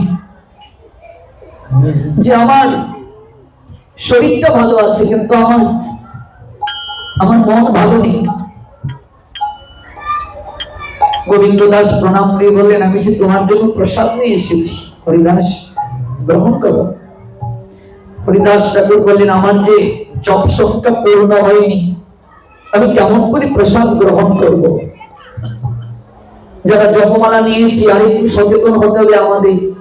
যদি সকালবেলা আহারের পূর্বে জপ সংখ্যাটা কেউ সম্পূর্ণ করতে না পারে, মনে রাখবে সকালবেলা ভোরবেলা হরিনামটাকে যারা আশ্রয় গ্রহণ করে যারা এটা সাত্বিক সময়ে হরিনাম করে, এই হরিনামে যত কৃপা পাবে, এরপরে যত সংখ্যক হরিনাম করো এই সময়টার মতো কৃপা আর পাবে না। যদি তুলসীকে পাশে রেখে কেউ সকালবেলা হরিনামটা করতে পারে, সাত্বিক সময়ে, দুপুরবেলা হরিনাম রাজসিক সময়, রাত্রিবেলা তামসিক সময়, হরিনামের কৃপা হবেই হবে, আপনি যে সময়ই করুন না কেন। কিন্তু সকালবেলা যদি আপনি হরিনামটা সম্পূর্ণ করতে পারেন, আহার করার আগে হরিনাম আমাদের সম্পূর্ণ করতে হবে। এটা হরিদাস ঠাকুর জানালেন, নামের আচার্য তিনি, তার দ্বারা জগৎজীব ওই নামের শিক্ষা পেল। হরিদাস ঠাকুর বলেন, আজ তো আমার নাম সংখ্যা পূর্ণ হয়নি, আমি কেমন করে প্রসাদ গ্রহণ করব? অর্থাৎ নাম সংখ্যা পূর্ণ না হলে প্রসাদ গ্রহণ করা যাবে না, আহার করা যাবে না। যতক্ষণ পর্যন্ত আপনার নাম সংখ্যা পূর্ণ হয়নি ততক্ষণ পর্যন্ত আপনার আহার করা উচিত নয়। এটি হলো শাস্ত্রের মূল কথা, চূড়ান্ত কথা। আমরা অনেকেই বলি, বাবা একদিন যদি না পারি পরের দিন কি একসঙ্গে করতে পারবো? তার মানে আমরা সব কাজ করতে আমরা পড়বো, নাম করার ক্ষেত্রে অলস। অনেকে বলে, বাবা যদি ভুলে জপমালাটা রেখে যাই, কেন? কোথাও যাওয়ার আগে সর্বপ্রথম তো আমাদের মনে হয় মোবাইলটা বেগে পড়েছি কিনা। মোবাইলটা নেওয়ার জন্য, চার্জারটা নেওয়ার জন্য যদি মনে থাকে, জপ মালাটা নেওয়ার কথা মনে থাকে না কেন? তার মানে আমার এই জপের প্রতি অনুরাগ নাই, ভক্তি নাই, প্রেম নাই। আবার মহাপ্রসাদকেও তো অবজ্ঞা করা যাবে না। তাই হরিদাস ঠাকুর মহাপ্রসাদকে বন্দনা করে এক রঞ্চু কেবল গ্রহণ করেছিলেন। পরের দিন থেকে আর জপ সংখ্যা একেবারেই পূর্ণ হয়নি, কারণ হরিদাস দেখালেন জপ সংখ্যা সম্পূর্ণ না করে তিনি মহাপ্রসাদের সম্মান রক্ষার্থে এক রঞ্চু গ্রহণ করেছিলেন, কিন্তু তার জপ সংখ্যা পূর্ণ হয় নাই। এই জন্য জপ সংখ্যাটা আহারের পূর্বে শেষ করে নিতে হবে। নামের শক্তিটা দেখুন, প্রেমের শক্তি দেখুন। মায়া দেবীকে বললেন, হরিদাস আমার সংখ্যা পূরণ হয়নি। এমনকি সংখ্যা পূরণ যদি না হয়, সংখ্যা করতে গিয়ে হরিনাম সংখ্যা আপনি করছেন, এই সময় কথা বলা পর্যন্ত হরিদাস ঠাকুর নিষেধ করেছেন। বলছেন জপ সংখ্যা সম্পূর্ণ না হলে কারো সঙ্গে কথা বলবে, আপনি দুমালাই করুন, কিন্তু আপনি হরিনাম করছেন, কথা বলছেন, হরিনাম করছেন, রাস্তাঘাটে হাঁটছেন, হরিনাম করছেন, মোবাইল টিপছেন, হরিনাম করছেন, টিভি দেখছেন, হরিনাম করছেন, সকল কিছু করছেন, এর দ্বারা আপনার নাম আবাস হতে পারে, কিন্তু এই নাম দ্বারা কোনোদিন কৃষ্ণে প্রেমের উদয় হবে না, কোনোদিন প্রেম পাওয়া যাবে না। নাম সংখ্যা পূর্ণ হয়নি, কেমন করে প্রসাদ গ্রহণ করব? নাম সংখ্যা পূর্ণ হয়নি, কেমন করে তোমার ইচ্ছে পূরণ করব? এটা মুখে বলেননি হরিদাস, ইঙ্গিতে বুঝিয়ে দিয়েছিলেন। মায়াদেবী বললেন, তুমি আমাকে লক্ষ্য হীরা বেশ্যা ভাবো না, আমি দিন রাত বসে থাকবো ওই জায়গায়, এটা তুমি ভাবো না। তাকিয়ে দেখো লক্ষ্য হীরার কি রূপ ছিল, আমার দিকে তাকাও। তাকিয়ে দেখলেন ওই শরীর থেকে যেন পূর্ণ আভা প্রকাশিত হচ্ছে, যৌবনের আভা ছিটকে পড়ছে শরীর থেকে। আহা, হরিদাস ঠাকুর এক মনে হরিনাম করছেন, হরিনাম করতে থাকলেন। একটুও তার দৃষ্টি পরিভূত হলো না, ইন্দ্রিয় বিক্ষিপ্ত পর্যন্ত হলো না। মায়া দেবী অবশেষে বিস্মিত হয়ে হরিদাস ঠাকুরের কাছে স্বরূপে তিনি আবির্ভূত হলেন। স্বয়ং দুর্গা দেবী, মায়া দেবী স্বরূপে আবির্ভূত হলেন। সবচেয়ে পরম সৌভাগ্যের কথা, যেখানে মায়া দেবী হরিদাস ঠাকুরকে পরীক্ষা করেছিলেন, ওই জায়গাতে আমার যাওয়ার সৌভাগ্য হয়েছিল। সেখানে মুরারিদাস বাবাজি মহারাজের এক শিষ্য সেবা করেন, আমার ওইখানে যাওয়ার সৌভাগ্য হয়েছিল। ওইখানে আমার হরিনাম করার সৌভাগ্য হয়েছিল, একটু প্রসাদ গ্রহণ করার সৌভাগ্য হয়েছিল। ওই মায়া দেবী আবির্ভূত হয়ে বললেন, ঠাকুর, আমি তোমাকে পরীক্ষা করেছিলাম, হরিনাম জপে তোমার যে নিষ্ঠা, হরিনামের প্রতি তোমার যে আকর্ষণ আমাকে বিস্মিত করেছে। ঠাকুর, আমি তাই তোমার চরণে প্রণাম নিবেদন করছি। মায়া দেবী স্বয়ং বলছেন, আমি তোমার চরণে প্রণাম নিবেদন করছি। ঠাকুর, চৈতন্য চরিতামৃতের অঙ্কলীলার 3য় অধ্যায়ে পাবেন এই লীলা, বাড়িতে গিয়ে খুলবেন। চৈতন্য চরিতামৃত অন্তলীলা 3য় যে অধ্যায়টা, ওই 3য় অধ্যায়ে পাবেন। পূর্বে আমি রাম নাম পাইয়াছি শিব হতে, আমি পূর্বে শিব ঠাকুরের কাছ থেকে আমি রাম নাম পেয়েছি। তোমার সঙ্গে লাভ হইল কৃষ্ণ নাম লইতে, আমার খুব লোভ হলো তোমার কাছ থেকে কৃষ্ণ নাম নেয়ার জন্য। মুক্তি হেতু তারক ব্রহ্ম হয় রাম নাম, কৃষ্ণ নাম পাবক হইয়া করে প্রেম দাম। কৃষ্ণ নাম দেই তুমি মুড়ে করো ধন্যা, আমারে ভাসাইয়া চলিছে এই প্রেম বন্যা। এই বলে মায়া দেবী হরিদাস ঠাকুরের চরণে প্রণাম নিবেদন করলেন, তার চরণে আশ্রিত হলেন, কৃষ্ণ নাম মন্ত্রে দীক্ষিত হলেন।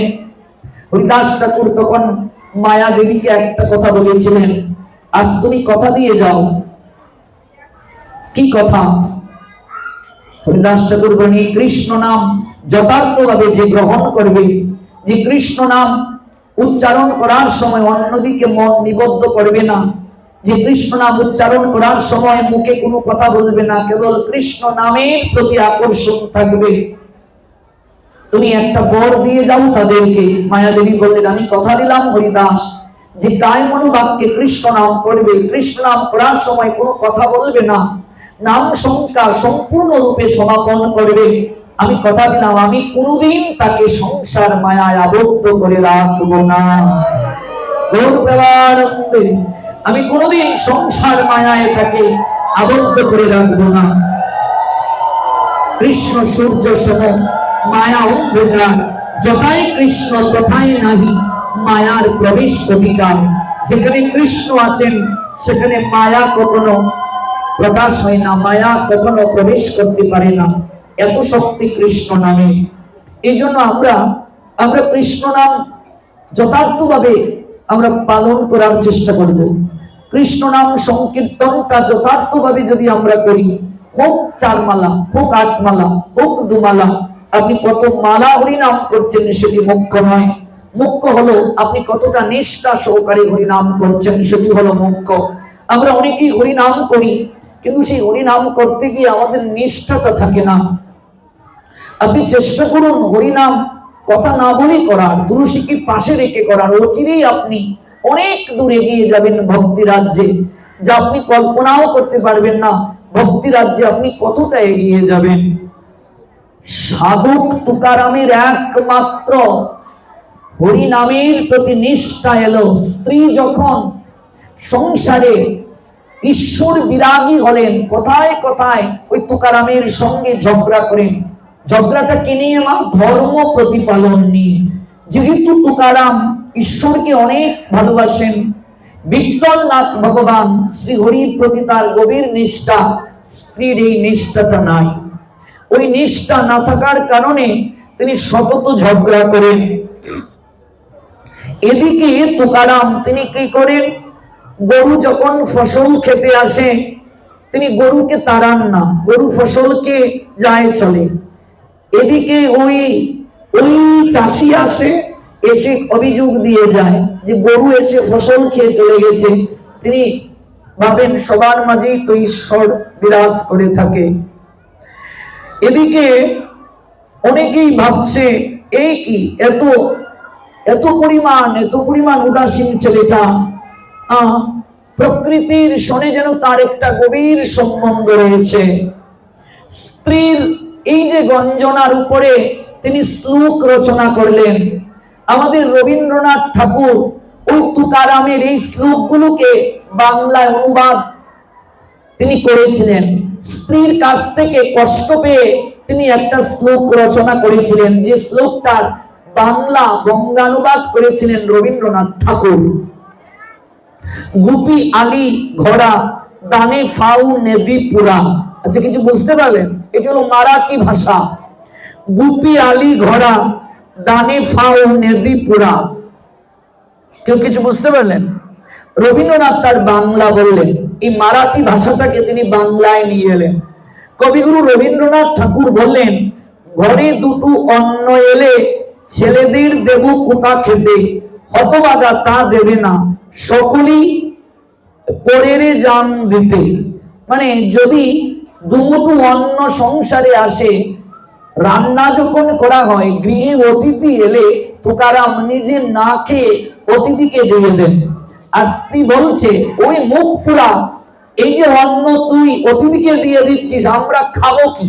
রবীন্দ্রনাথ এটা লিখেছেন যে ঘরে দুটো অন্ন এলে ছেলেদের দেব কোথা থেকে, যে সন্তান হয়েছে তাকে কোথা থেকে দেব, হতভাগা তা দেবে না, সকলেই পরের জান দিতে। যে ওরে মুখ পুরা হতভাগা স্বামীকে বলছে যে অতিথিকে সব দিয়ে দিচ্ছিস, আমরা কি করে খাবো? আমরা উপোস থাকবো? আমরা তোর বাবার মাথা খাবো? দেখুন স্ত্রী এরকম কথা বলছে। তখন তুকা বলছে, অতিথিরে যখনই গো দিতে চাই ভাত, রাক্ষসীর মতো এসে হতভাগী ধরে মোর হাত। এগুলো রবীন্দ্রনাথ লিখছেন মারাঠি ভাষা থেকে অনুবাদ করে।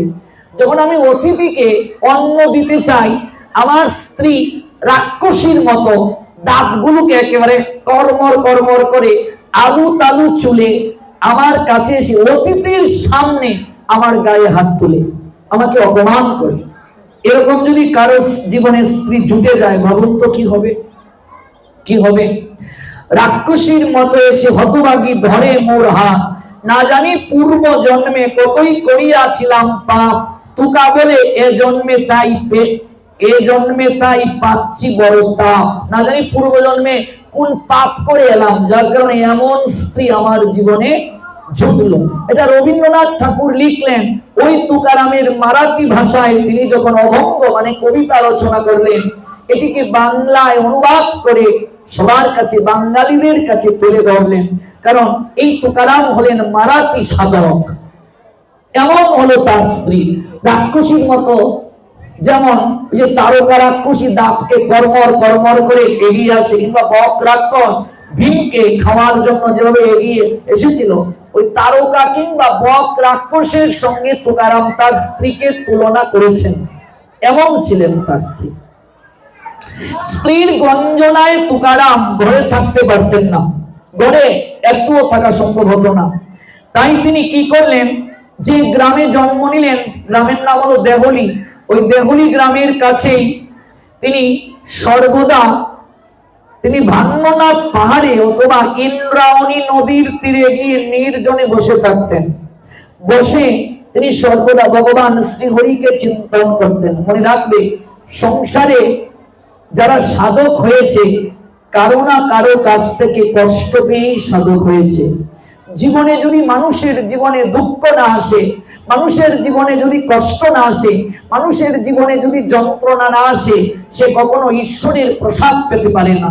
সে কখনো ঈশ্বরের অহৈতুকী সাধনায় নিজেকে রত করতে পারে না। তখন তুকারাম ভাবলেন, এই সংসার আর আমার জন্য নয়। আমি সেদিন বলেছিলাম, আপনাদেরকে পাঠে জানিয়েছিলাম, যে সংসারে স্ত্রী কুলটা হয়, যে সংসারে স্ত্রী দুশ্চরিত্রা হয়, যে সংসারে স্ত্রীর মুখের ভাষা বিষের ন্যায় থাকে, সেই পুরুষের আর নরকে যাওয়ার দরকার হয় না। ওই সংসারটাই তার নরক যন্ত্রণা, মানে ওই সংসারে থেকেই তার নরক যাতনা ভোগ হয়ে যায়, তাকে আর নরকে যাওয়ার দরকার হয় না। তুকারাম মনে মনে ভাবলেন, আমার আর সংসারের প্রয়োজন নাই, ওই সংসারে আমি আর অবস্থান করতে পারবো না। তাই তিনি সর্বদা ভগবান বিঠ্ঠলনাথজির ধ্যানে থাকেন, ভগবান হরির ধ্যানে সতত নিমগ্ন থাকেন। এমন ভাবে নিমগ্ন থাকেন, আর ওই দুঃখ পেয়ে একের পর এক তিনি কবিতা লিখতে শুরু করেন। 4,500 তিনি কবিতা লিখে ফেললেন, ঈশ্বরের ধ্যান নিয়ে কবিতা লিখলেন। তিনি গীতা পড়তে শুরু করলেন, ভাগবত পড়তে শুরু করলেন, রাধা গোবিন্দের অহৈতুকী লীলা নিয়ে তিনি এই সকল কবিতা লিখতে শুরু করলেন। চারিদিক থেকে অনেক ভক্ত অনুরাগী বিঠ্ঠল নাথের ওই অহৈতুকী গুণ মহিমা যখন তুকারামের শ্রীমুখ থেকে শ্রবণ করছেন, তখন তারা সেই তুকারামের নিকটে এসে ভিড় করতে শুরু করলো। এমনকি অনেক ব্রাহ্মণ পণ্ডিত যারা, তারাও তুকারামের ওই সকল কবিতা, ভক্তিমূলক গীতি তারা শ্রবণ করছে, কীর্তন করছে। এদিকে একজন পণ্ডিত দেহলির, যার নাম ছিল মম্বাজি, নাম কি? মম্বাজি। নামগুলো একটু অন্যরকম, তাই না? এগুলো হলো মারাঠি শব্দ। ওই মম্বাজি তিনি কি করলেন, তিনি এসে সাধক এই তুকারামকে শাসন গেলেন করে, কি ব্যাপার, তুমি শূদ্রকুলে জন্ম নিয়েছিল, তুমি হলে বণিক পরিবারে জন্ম, তোমার চরণে এসে কত ব্রাহ্মণ, কত পণ্ডিত মাথা নোয়াচ্ছে, আর তুমি ওদেরকে ওই তোমার অভঙ্গ না কি জানি লিখেছো, এগুলো তুমি তাদেরকে দিয়ে পাঠ করাচ্ছ। আমরা তো এগুলো মেনে নেব না। এই বলে তিনি শাসন করিয়ে গেলেন এবং বললেন, তুমি যদি যতগুলো তুমি কবিতা লিখেছো, শ্লোক লিখেছো, এগুলো যদি তুমি লেখা বন্ধ না করো, তাহলে তুমি আর বাঁচবে না, তোমাকে আমরা বাঁচিয়ে রাখবো না। তখন সেই দুর্বৃত্তরা সেই তুকারামের পশ্চাতে এমন ভাবে লেগে রইলেন, কি করে তাকে সাধন জগৎ থেকে বিস্মৃত করা যায়, তার জনপ্রিয়তা কি করে বন্ধ যায় করা, এই নিয়ে সতত চিন্তন করছেন। বম্বাজি কি করলেন, একটা কাঁটাযুক্ত ডাল এনে এমন করে তুকারামকে আঘাত করতে শুরু করলেন, সারা শরীরে কাঁটা বিদ্ধ হলো, রক্ত তুকারামের শরীর থেকে ঝরছে। আঘাত করে পা দিয়ে লাথি দিয়ে তিনি চলে গেলেন। সেই মম্বাজি বাড়িতে গেলেন, 3 দিনের মাঝে তার শরীরে বেদি আসলো, যন্ত্রণা আসলো, বর্তমানে যাকে বলে প্যারালাইজ, করতে পারে না, পাটা অচল হয়ে গেল। যে চরণ দ্বারা তুকারামকে আঘাত করেছিল, সেই চরণ আর চলছে না, সেই চরণ অবশ হয়ে গেল। সাধক তুকারামের কণ্ঠকুহরে সংবাদটা এলো যে যে মম্বাজি তাকে মেরে গেল, সেই মম্বাজির শরীর অচল হয়ে গেছে, তিনি আর উঠতে পারছেন না। বাবু, যদি আমার ক্ষেত্রে হতো আমি বলতাম বা পাপী ফল পেয়েছে, কিন্তু সেই তুকারাম তিনি সস্নেহে মম্বাজির গৃহে গমন করলেন, গিয়ে প্রণাম দিয়ে বলছেন, গোসাইজি, এই যে আপনি আমাকে আঘাত করলেন, আপনার হাতে নিশ্চয়ই অনেক ব্যথার সঞ্চার হয়েছে, এই যে চরণ দিয়ে আপনি আমাকে লাথি দিলেন, আমার কষ্ট হয়নি, আপনার চরণে হয়তো ব্যথার সঞ্চার হয়েছে, এই জন্য আপনি আপনার চরণকে তুলতে পারছেন না। দেখুন একজন সাধক কেমন হবে। ত্রিনাদপি শুনিছেন, তরুরপি সহিষ্ণু না, ও মানি না মানদেন, কীর্তনী ও সদাহরি। একজন সাধক কেমন হবে। কবি জসিমউদ্দিন হয়তো এরকম ঘটনা জেনেই তিনি কবিতা লিখেছিলেন, আমার এ ঘর ভাঙ্গি আছে যে, আমি বাঁধি তার ঘর, আপন করিতে কাঁদিয়া বেড়াই যে মোরে করেছে পর। আমার ঘর যে ভেঙে দিয়েছে, আমি তার ঘর বাঁধার জন্য যাচ্ছি। আপন করিতে কাঁদিয়া বেড়াই যে মোরে করেছে পর। যে মোরে করিল পথের বিভাগী, পথে পথে আমি ফিরি তার লাগি। দিগল রজনী তার তরে কাঁদি ঘুম যে হরেছে মোর। আমার এঘর ভাঙ্গি আছে যে আমি বাদি তার ঘর। আপন করিতে কাঁদিয়া বেড়াই যে মোরে করেছে পর। আমার কুল ভাঙ্গি আছে যে বা আমি তার কুল বাদি। জেগেছে বুকেতে আঘাত হানিয়া তার লাগি আমি কাঁদি। যে মোরে দিয়েছে বিষে ভরা বান, আমি দেই তারে বুক ভরা গান। কাটা পেয়ে তারে ফুল করি দান, সারা কি জনম ভর। আপন করিতে কাঁদিয়া বেড়াই যে মুড়ি করেছে পর। বাবা যায়, কল্পনা যায় করা। এটাই তো নিত্যানন্দ প্রভুর আদর্শ। মেরেছিস কলসির কানা, তাই বলি কি প্রেম দেব না? মেরেছিস মেরেছিস তাতে ক্ষতি নাই, সুমধুর স্বরে একবার হরি বল ভাই। মোর বুকে যে বা কবর বেঁধেছে, আমি তার বুক ভরি। রঙিন ফুলের সুহাগ জড়ানো ফুল মালঞ্চ করি। যে মুখে সে কহে নিটুরিয়া বাণী, আমি লয়ে সখী তারি মুখ কানি।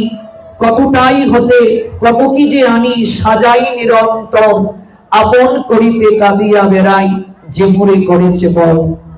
যে মোরে করিল পথের বিভাগী, পথে পথে আমি ফিরি তার লাগি। দিগল রজনী তার তরে কাঁদি ঘুম যে হরেছে মোর। আমার এগোর ভাঙ্গি আছে যে আমি বাদি তার গড়। আপন করিতে কাঁদিয়া বেড়াই যে মোরে করেছে পর।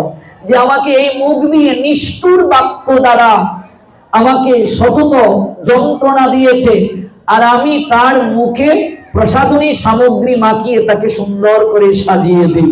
কেউ কি পারবে? সাধক তুকারাম বলছেন, যতদিন পর্যন্ত এই আদর্শ কারো হৃদয়ে না আসবে, সে কখনো সাধক বলে গণ্য হতে পারবে না। একজন সাধকের বৈশিষ্ট্য দেখুন। একজন সাধক হতে গেলে কতটা যোগ্যতা প্রয়োজন দেখুন। নিজ হাত দিয়ে তিনি বলছেন, হে মম্বাজি, হে গুসাইজি, আপনি এই চরণ দ্বারা লাথি মারলেন আমায়, না জানি আপনার চরণে কত ব্যথার সঞ্চার হয়েছে, কত কষ্টের সঞ্চার হয়েছে। তাই আমি এই দুটো হাত দ্বারা আপনার চরণকে আমি একটু সেবা করতে চাই। ভাবা যায়, সাধক তুকারাম যখন দুই হাত দিয়ে ওই মম্বাজির দুটো চরণকে জড়িয়ে ধরে আলতু করে পরশ বুলিয়ে দিচ্ছেন, আর বলছেন, হে গুসাইজি, একটিবার বদন ভরে আপনি ভগবান শ্রীহরির নাম করুন, ভগবান বিঠ্ঠলনাথজির নাম বলুন, ভগবান পদ্ম পলাশলোচন শঙ্খ চক্র গদা পদ্মধারী হরির নাম করুন। মম্বাজি দুটো হাত তুলতে পারছে না। সাধক তুকারাম বলছেন, আপনি একবার বলুন হরিবল, একবার বলুন, আপনি দেখুন আপনি হাত দুটো তুলতে পারবেন। জয় বিঠ্ঠলনাথ, জয় ভগবান শ্রীহরি। যখন বললেন, সঙ্গে সঙ্গে তার শরীরের ব্যথা কোথায় যেন মিলিয়ে গেল। হাত দুটো তুলতে পারছেন, দুটো হাত তুলে বলছেন হরি বল। দুটো চরণে শক্তি পাচ্ছেন, চরণে ভর করে তিনি দাঁড়িয়ে গেলেন। দাঁড়িয়ে তিনি নৃত্য করতে পারছেন। সঙ্গে সঙ্গে ওই মম্বাজি চরণে পড়ে গেলেন তুকারামের। দুটো চরণকে জড়িয়ে ধরে কাঁদতে কাঁদতে বললেন, তুমি সাধারণ কেউ নয়, তুমি দিব্য মহাপুরুষ, তুমি ভগবানের বিশেষ কৃপা প্রাপ্ত। আমি না জেনে, আমি বৈষ্ণব অপরাধ করে ফেলেছি, আমি সাধুর চরণে না জেনে অপরাধ করে ফেলেছি, তুমি আমায় ক্ষমা করে দাও। সাধু তো এমনই হবে, সাধক যদি এমন না হয়, সাধকের আচরণে জগৎ জীব তার চরণে পড়বে। জগৎ জীব সাধকের মুখের বাণীতে শান্তি খুঁজে পাবে। সাধকের মুখ দিয়ে যখন কৃষ্ণ কথা উচ্চারিত হবে, নিঃসৃত হবে, জগৎ জীব আনন্দে আত্মহারা হয়ে যাবে। জগৎ জীবের হৃদয় আনন্দে ভরে যাবে। চারিদিকে ছড়িয়ে গেল যে মম্বাজি সর্বদা তুকারামের নিন্দা বন্দনা করত, আজকে সেই মহারাষ্ট্রের পথে দুটো হাত তুলে হরিবল বলে ভক্তিতে আপ্লুত হয়, নয়নের জলে কাঁদে, কাঁদতে কাঁদতে লুটিয়ে পড়ে। সংবাদটা চারিদিকে ছড়িয়ে গেল। কিন্তু এদিকে কিছু দুর্বৃত্ত পণ্ডিত, যারা দুরাচারী, তারা যুক্তি করলো যে ৪,৫০০ যে পদ রচনা করলো সাধক তুকারাম, এই পদগুলো যদি জগতে প্রকাশ পায় তাহলে আমাদের আধিপত্য আর থাকবে না, কাজে এই পদগুলোকে ধ্বংস করে দেওয়া প্রয়োজন। রাতের আধারে ওই পাণ্ডুলিপি চুরি করে নিয়ে গেল ওই পণ্ডিতগণ, মহারাষ্ট্রের পণ্ডিতগণ। ওই পণ্ডিতগণ এই পাণ্ডুলিপিটা চুরি করে ইন্দ্রায়ণী নদীর জলের মাঝে নিক্ষেপ করলো। ৪,৫০০ শ্লোক যে পাণ্ডুলিপির মাঝে লিখা, সংগৃহীত করা, ওই পাণ্ডুলিপিটা ইন্দ্রায়ণী নদীর জলের মাঝে নিক্ষেপ করে দিল। যখন ঘুম থেকে উঠে তুকারাম পাণ্ডুলিপি খুঁজে পাচ্ছেন না, তখন তার চরণ থেকে মাটি যেন সরে গেল।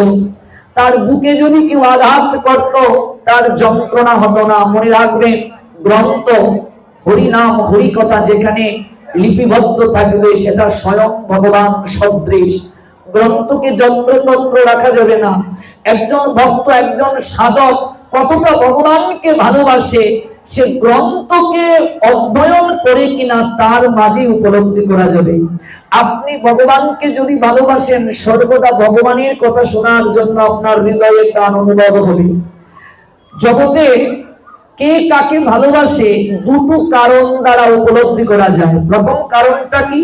প্রথম কারণটা হলো আপনি যাকে ভালোবাসবেন সবসময় আপনি তার কথা শুনতে চাইবেন। সে কেমন আছে, সে আহার করছে কিনা, সে কোথায় থাকে, তার কথা যদি কেউ আপনার সামনে আলোচনা করে আপনার খুব সুখ হবে, হবে কিনা?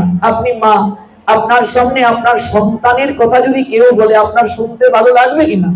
আপনি ওই লোকটাকে আদর করবেন কিনা যে আপনার সন্তানের গুণ কীর্তন করছে? নিশ্চয়ই আদর করবেন। দ্বিতীয়, আপনি যাকে ভালোবাসবেন সর্বদা তার সেবা করতে চাইবেন। নিজের হাতে সেবা করার মাঝে যে আনন্দ, এই আনন্দ থেকে আপনি বঞ্চিত হবেন না। একজন ভক্তি জীবনে কতটা অগ্রসর হলো এই দুটো কার্যের মাঝে প্রকাশ পাবে। যে ভগবানের কথা শুনতে ঘুমিয়ে যায়, বুঝতে হবে তার ভগবানের কথার প্রতি বিন্দু মাত্র রুচি নাই, আগ্রহ নাই। যে ভগবানের কথা শুনতে পছন্দ করে না, অনেক লোক দেখবে মন্দিরের পাশ দিয়ে হেঁটে যাবে কিন্তু ভগবানের কথা শুনতে বসবে না। ভগবানের কথা শুনতে ওর হৃদয় কখনো দ্রবীভূত হবে না, কারণ সে তো ভগবানকে ভালোবাসে না। ভগবানকে যে ভালোবাসে সে বলবে, আহা এত তাড়াতাড়ি পাঠটা শেষ হয়ে গেল, আহা আরো শুনতে যদি পারতাম, আহা এরপর না জানি ঘটনাটা কি হতো, এরপর না জানি কি হতো, এরকম আক্ষেপ থাকবে। যদি সে না আসতে পারে তার হৃদয়টা ভেঙ্গে চৌচির হয়ে যাবে, তার দেহটা বাড়িতে থাকবে কিন্তু মনটা ভাগবত আসরে চলে আসবে। বুঝলে সে ভগবানকে ভালোবাসে। আর দ্বিতীয় হলো সেবা। যদি সে ভগবানের সেবায় অলসতা করে তাহলে বুঝবে সে ভগবানকে ভালোবাসে না। সেবায় যদি তার আনন্দ না হয়, সেবা করতে যদি তার রুচি না আসে, যদি বলে বলে সেবা করাতে হয়, সে ভগবানকে ভালোবাসে না। ভগবানের কথা যে গ্রন্থে লিপিবদ্ধ, ওই গ্রন্থ যে পড়ে না, ওই গ্রন্থকে যে যত্ন করে না, বুঝতে হবে সে ভগবানকে ভালোবাসে না। গ্রন্থ স্বয়ং ভগবান। পাণ্ডুলিপিটা যখন রাতের আধারে ওই পণ্ডিতগণ চুরি করে ইন্দ্রায়ণী নদীর জলে নিক্ষেপ করলো, সকাল বেলা যখন তুকারাম পাণ্ডুলিপি খুলবেন, পাণ্ডুলিপি কোথাও খুঁজে পাচ্ছেন না, তখন ওই পণ্ডিত গণী এসে বলছে, কি তুকারাম, তোমার অভঙ্গ কোথায়? অভঙ্গ মারাঠি শব্দ যার অর্থ হলো কবিতা, এগুলো কোথায়? আমরা জানি কোথায়। তোমার এই ৪,৫০০ পদ অভঙ্গ আমরা ইন্দ্রায়ণী নদীর জলে নিক্ষেপ করেছি। এই জগৎ সংসারে তোমাকে আর কেউ মনে রাখবে না, কেউ জানবে না, কিন্তু ভগবান এই জগতে যাকে প্রতিষ্ঠিত করতে চায় কেউ তাকে টেনে নামাতে পারে না। রাখে হরি মারে কে, মারে হরি রাখে কি। যে ভক্ত জগতে প্রতিষ্ঠা চায় না, ভগবান স্বয়ং নিজের হাত ধরে তাকে জগতের মুখে প্রতিষ্ঠিত করে। আর যে ভক্ত প্রতিষ্ঠার তরে সর্বদা ছুটাছুটি করে, সে হয়তো সাময়িক প্রতিষ্ঠা পায় কিন্তু অন্তিমে সে ভগবানকে প্রাপ্ত হতে পারে না। কাঁদতে কাঁদতে তুকারাম বলেছিল, জগতের লোক আমায় মনে রাখুক, আমি সেটা চাই না, কিন্তু যে পাণ্ডুলিপিতে আমি ভগবানের গুণ মহিমা কীর্তন লিখেছিলাম, জগৎ জীব এই গুণ মহিমা কীর্তন থেকে বঞ্চিত হলো। এটাই আমার সবচেয়ে সবচেয়ে বড় দুঃখ। হে পণ্ডিতজি, আপনারা শান্তি পেয়েছেন হৃদয়ে, আমার তাতেই শান্তি। রাতের আধারে ভাবলেন আমি আর এই দেহ রাখবো না। এই দেহ রেখে হবে কি?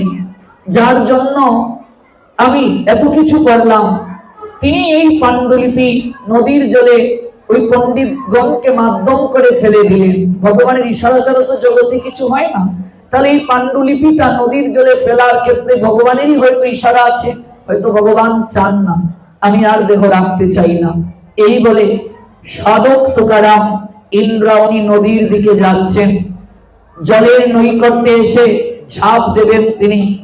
হঠাৎ তার মনে ভগবান শ্রীহরি পদ্ম পলাশ লোচন শঙ্খ চক্র গদা পদ্মধারীর রূপটা ওই হৃদয় আঁকিতে ভেসে উঠল। ভাবলেন মরেই তো যাব, একবার হৃদয় নয়ন দ্বারা ভগবান শঙ্খ চক্র গদা পদ্মধারীর রূপটাকে দর্শন করে যাই, ভগবান শ্রীহরির নামটা একবার মুখে উচ্চারণ করি। যখন ভগবান বিট্টল দেব এই শব্দটা 3 বার তিনি উচ্চারণ করলেন, ঝাঁপ যখন দেবেন তখন জলের মাঝে দেখলেন শঙ্খ চক্র গদা পদ্মধারী স্বয়ং ভগবান আবির্ভূত হয়ে আছেন। আবির্ভূত হয়ে হাতটা এগিয়ে বললেন কোথায় যাবে রে? যাবে কোথায়? এই জগতে জল স্থল অন্তরিক্ষ সব জায়গায় তো আমি ছাড়া জগতে কোথাও নাই।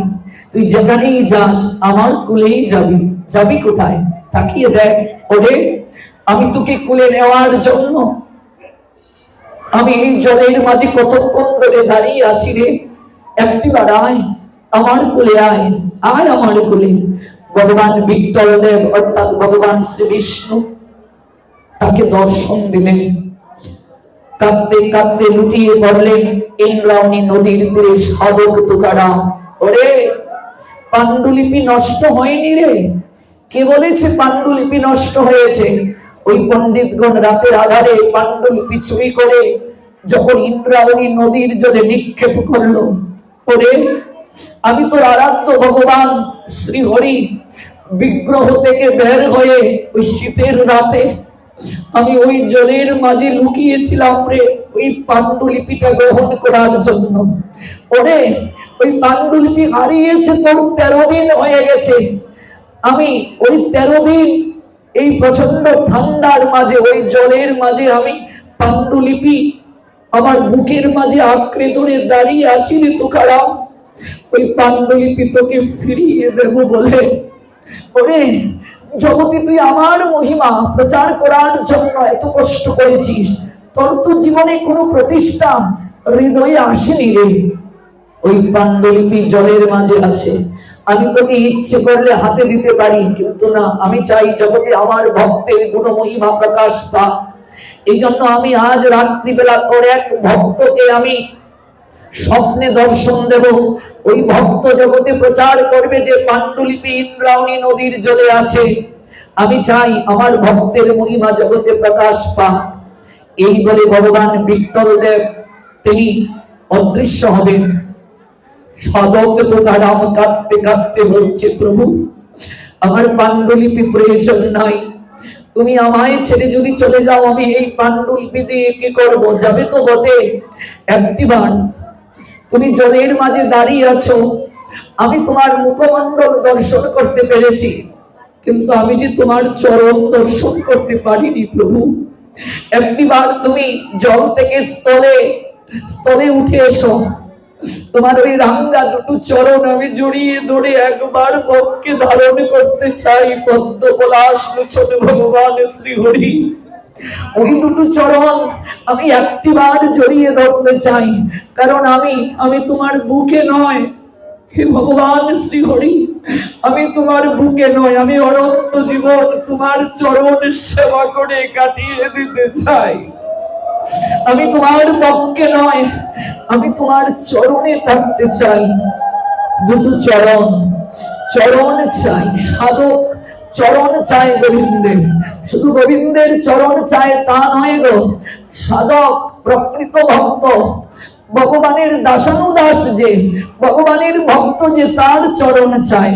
মহাজন তাই প্রার্থনা করেছিলেন, দাও দাও ভক্তের চরণ ধুলি। চরণটাই তো একমাত্র কাম্য। ওই চরণকে যে জীবনে একমাত্র সম্বল করতে পেরেছে, তার জীবনে কোনো অভাব থাকে না রে মা। মনে রাখবে, মানুষ চেনা যায় মরণে, ভগবান চেনা যায় চরণে। এই জন্য সাধক সর্বপ্রথম ভগবানের চরণের দিকে তাকায়। জগতের সব জায়গায় মায়া ছেড়ে মা, মায়া নাই চরণে। চরণ দুটোকে জড়িয়ে ধরে কাঁদতে কাঁদতে তুকারাম বলছে, প্রভু শুধু এ জন্ম নয়, প্রত্যেকটা জন্মে জন্মে শুধু আমি তোমার ভক্তের চরণকে আঁকড়ে ধরে জগতে কাটিয়ে দিতে চাই। শুধু এ জন্মে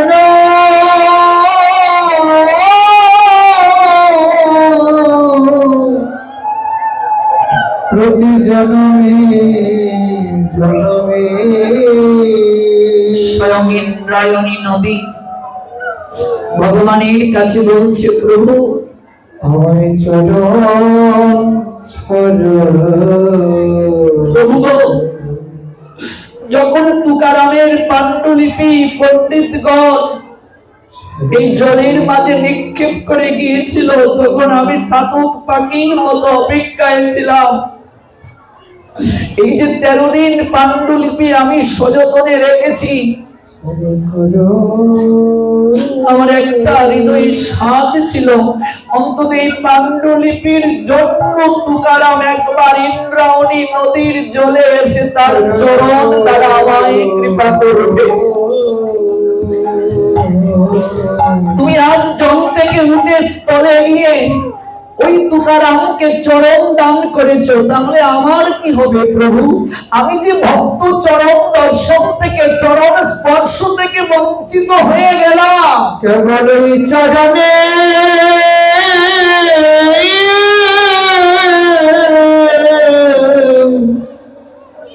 ওই চরণে প্রাণ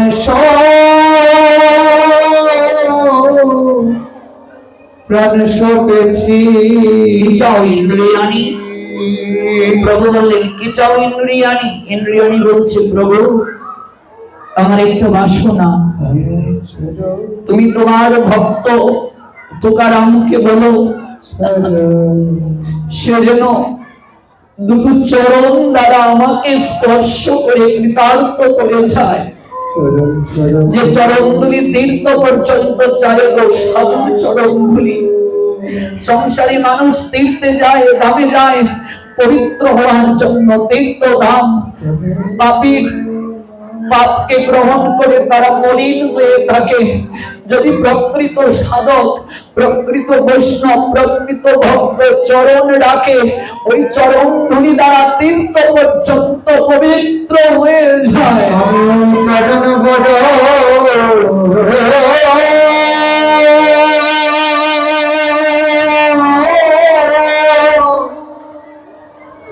বড় ভালো ভালোবাসি। ইন্দ্রায়ণী নদীতে ইন্দ্রায়ণী প্রার্থনা করলেন তুকারামের চরণ ধুলি প্রাপ্তির জন্য। ভক্তি বর্ধিত হতে সাধু চরণ ধুলি পরিচ্ছন্ন শুদ্ধ ভগত চরণ রেণু একমাত্র আমাদের সম্ভব।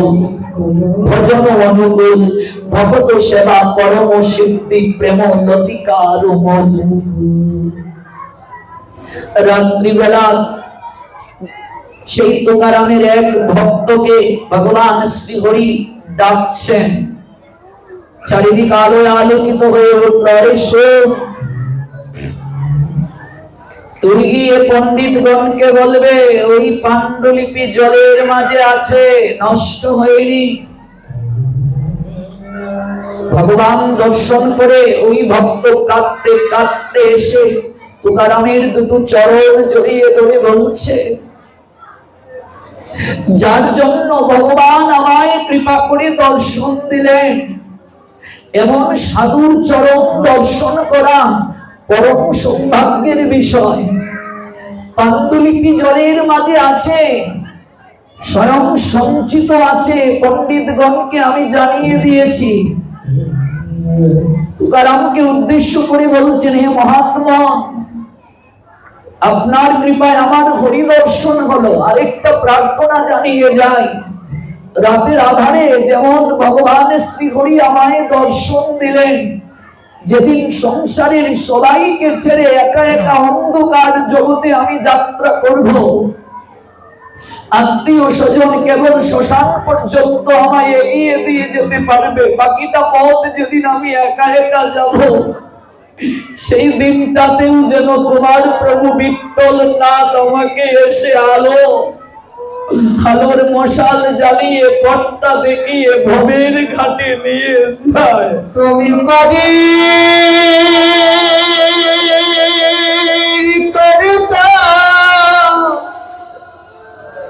আমি শুনি বার্তা। সাধু কৃপা ছাড়া জীবনে কিচ্ছু সম্ভব নয় রে মা, সাধু কৃপা ছাড়া সম্ভব নয়। বলো বলো কোন দিন করিবে, মহতের কৃপা ছাড়া জীবনে কিচ্ছু প্রাপ্তি সম্ভব নয়। জাল ফেলা হলো ইন্দ্রায়ণী নদীর জলে, ৪,৫০০ পদ রচনা পাণ্ডুলিপি জলের মাঝে উঠল। পণ্ডিতগণ অবাক বিস্ময়ে তাকিয়ে রইলেন। ১৩ দিন জলের মাঝে কাগজ রইল, কিন্তু গলে গেল না, নষ্ট হলো না, অক্ষর বিকৃত হলো না। এও কি সম্ভব? কি করে? একমাত্র তুকারাম জানেন। ওই ইন্দ্রায়ণী নদীর জলে স্বয়ং ভগবান বিট্টল নাথ কনকনে ঠান্ডার মাঝে ১৩ দিন সযতনে ওই পাণ্ডুলিপিকে বুকে আঁকড়ে ধরে আছেন। ওরে তুকারাম, সারাটা জীবন তুই কেঁদে কেঁদে অশ্রু বিসর্জন করে যে আমার গুণ মহিমা লিখলে আমি কি করে তা নষ্ট করে দিতে পারি রে?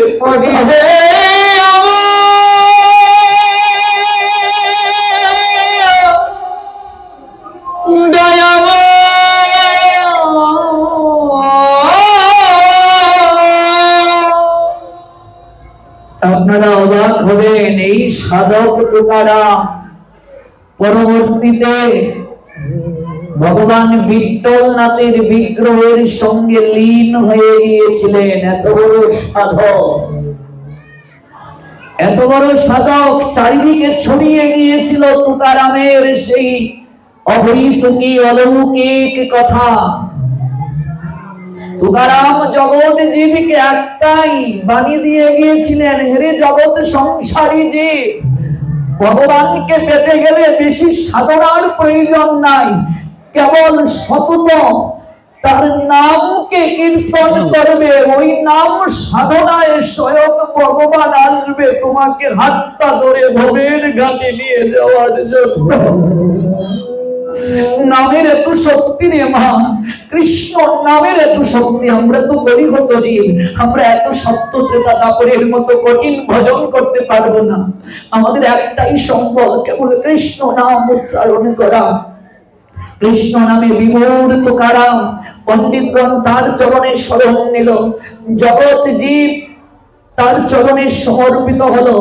এক দুঃখিনী মা, তার পুত্র মারা গিয়েছে, পুত্রটাকে কুলে নিয়ে ওই নাম সংকীর্তন যেখানে চলছে সেখানে আসরে এসে তুকারামকে বলছে, তুকারাম, এই জগৎ জীবী জানে বিট্টল নাথের তুমি প্রাণের স্পন্দন, তুমি অনেক বড় সাধক।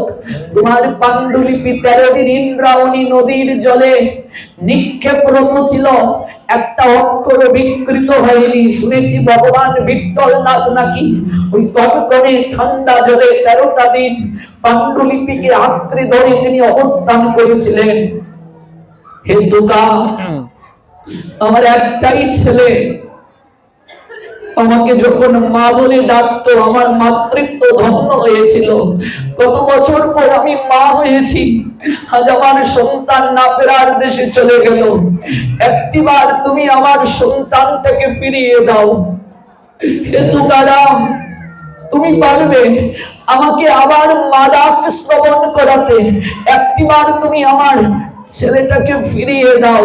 তুকারাম বলছেন, কৃষ্ণ নাম হলো সঞ্জীবনী শক্তি। নয়ন জলে কৃষ্ণ নাম করো, দেখবে তোমার পুত্র দাঁড়িয়ে মা মা মা বলে তোমায় জড়িয়ে ধরবে। কৃষ্ণ নামের এত শক্তি। তুকারাম মস্তকের পাশে বসে ভগবান বিট্ঠল শ্রী হরির নাম করতে থাকলেন আর বললেন, আমি কি ভজন করিনি, আমি কি সাধন করিনি, দেখি আমার প্রভু জগতে তার নামকে কেমন করে প্রচার করে প্রসার করে। আরে উঠ, আর কত শুয়ে থাকবে, জগতে দেখিয়ে দে কৃষ্ণ নাম হরি নামের শক্তি কি। ভগবান বিট্ঠলনাথ বিগ্রহ থেকে প্রকাশিত হয়ে সেই পুত্রকে স্বয়ং তুকারামের মাধ্যম দিয়ে জীবিত করে দিলেন। পুত্রটা দাঁড়িয়ে মা মা মা বলে চিৎকার করে উঠল। সভাসদগণ দুটো হাত তুলে বলল, হরি হরি বল।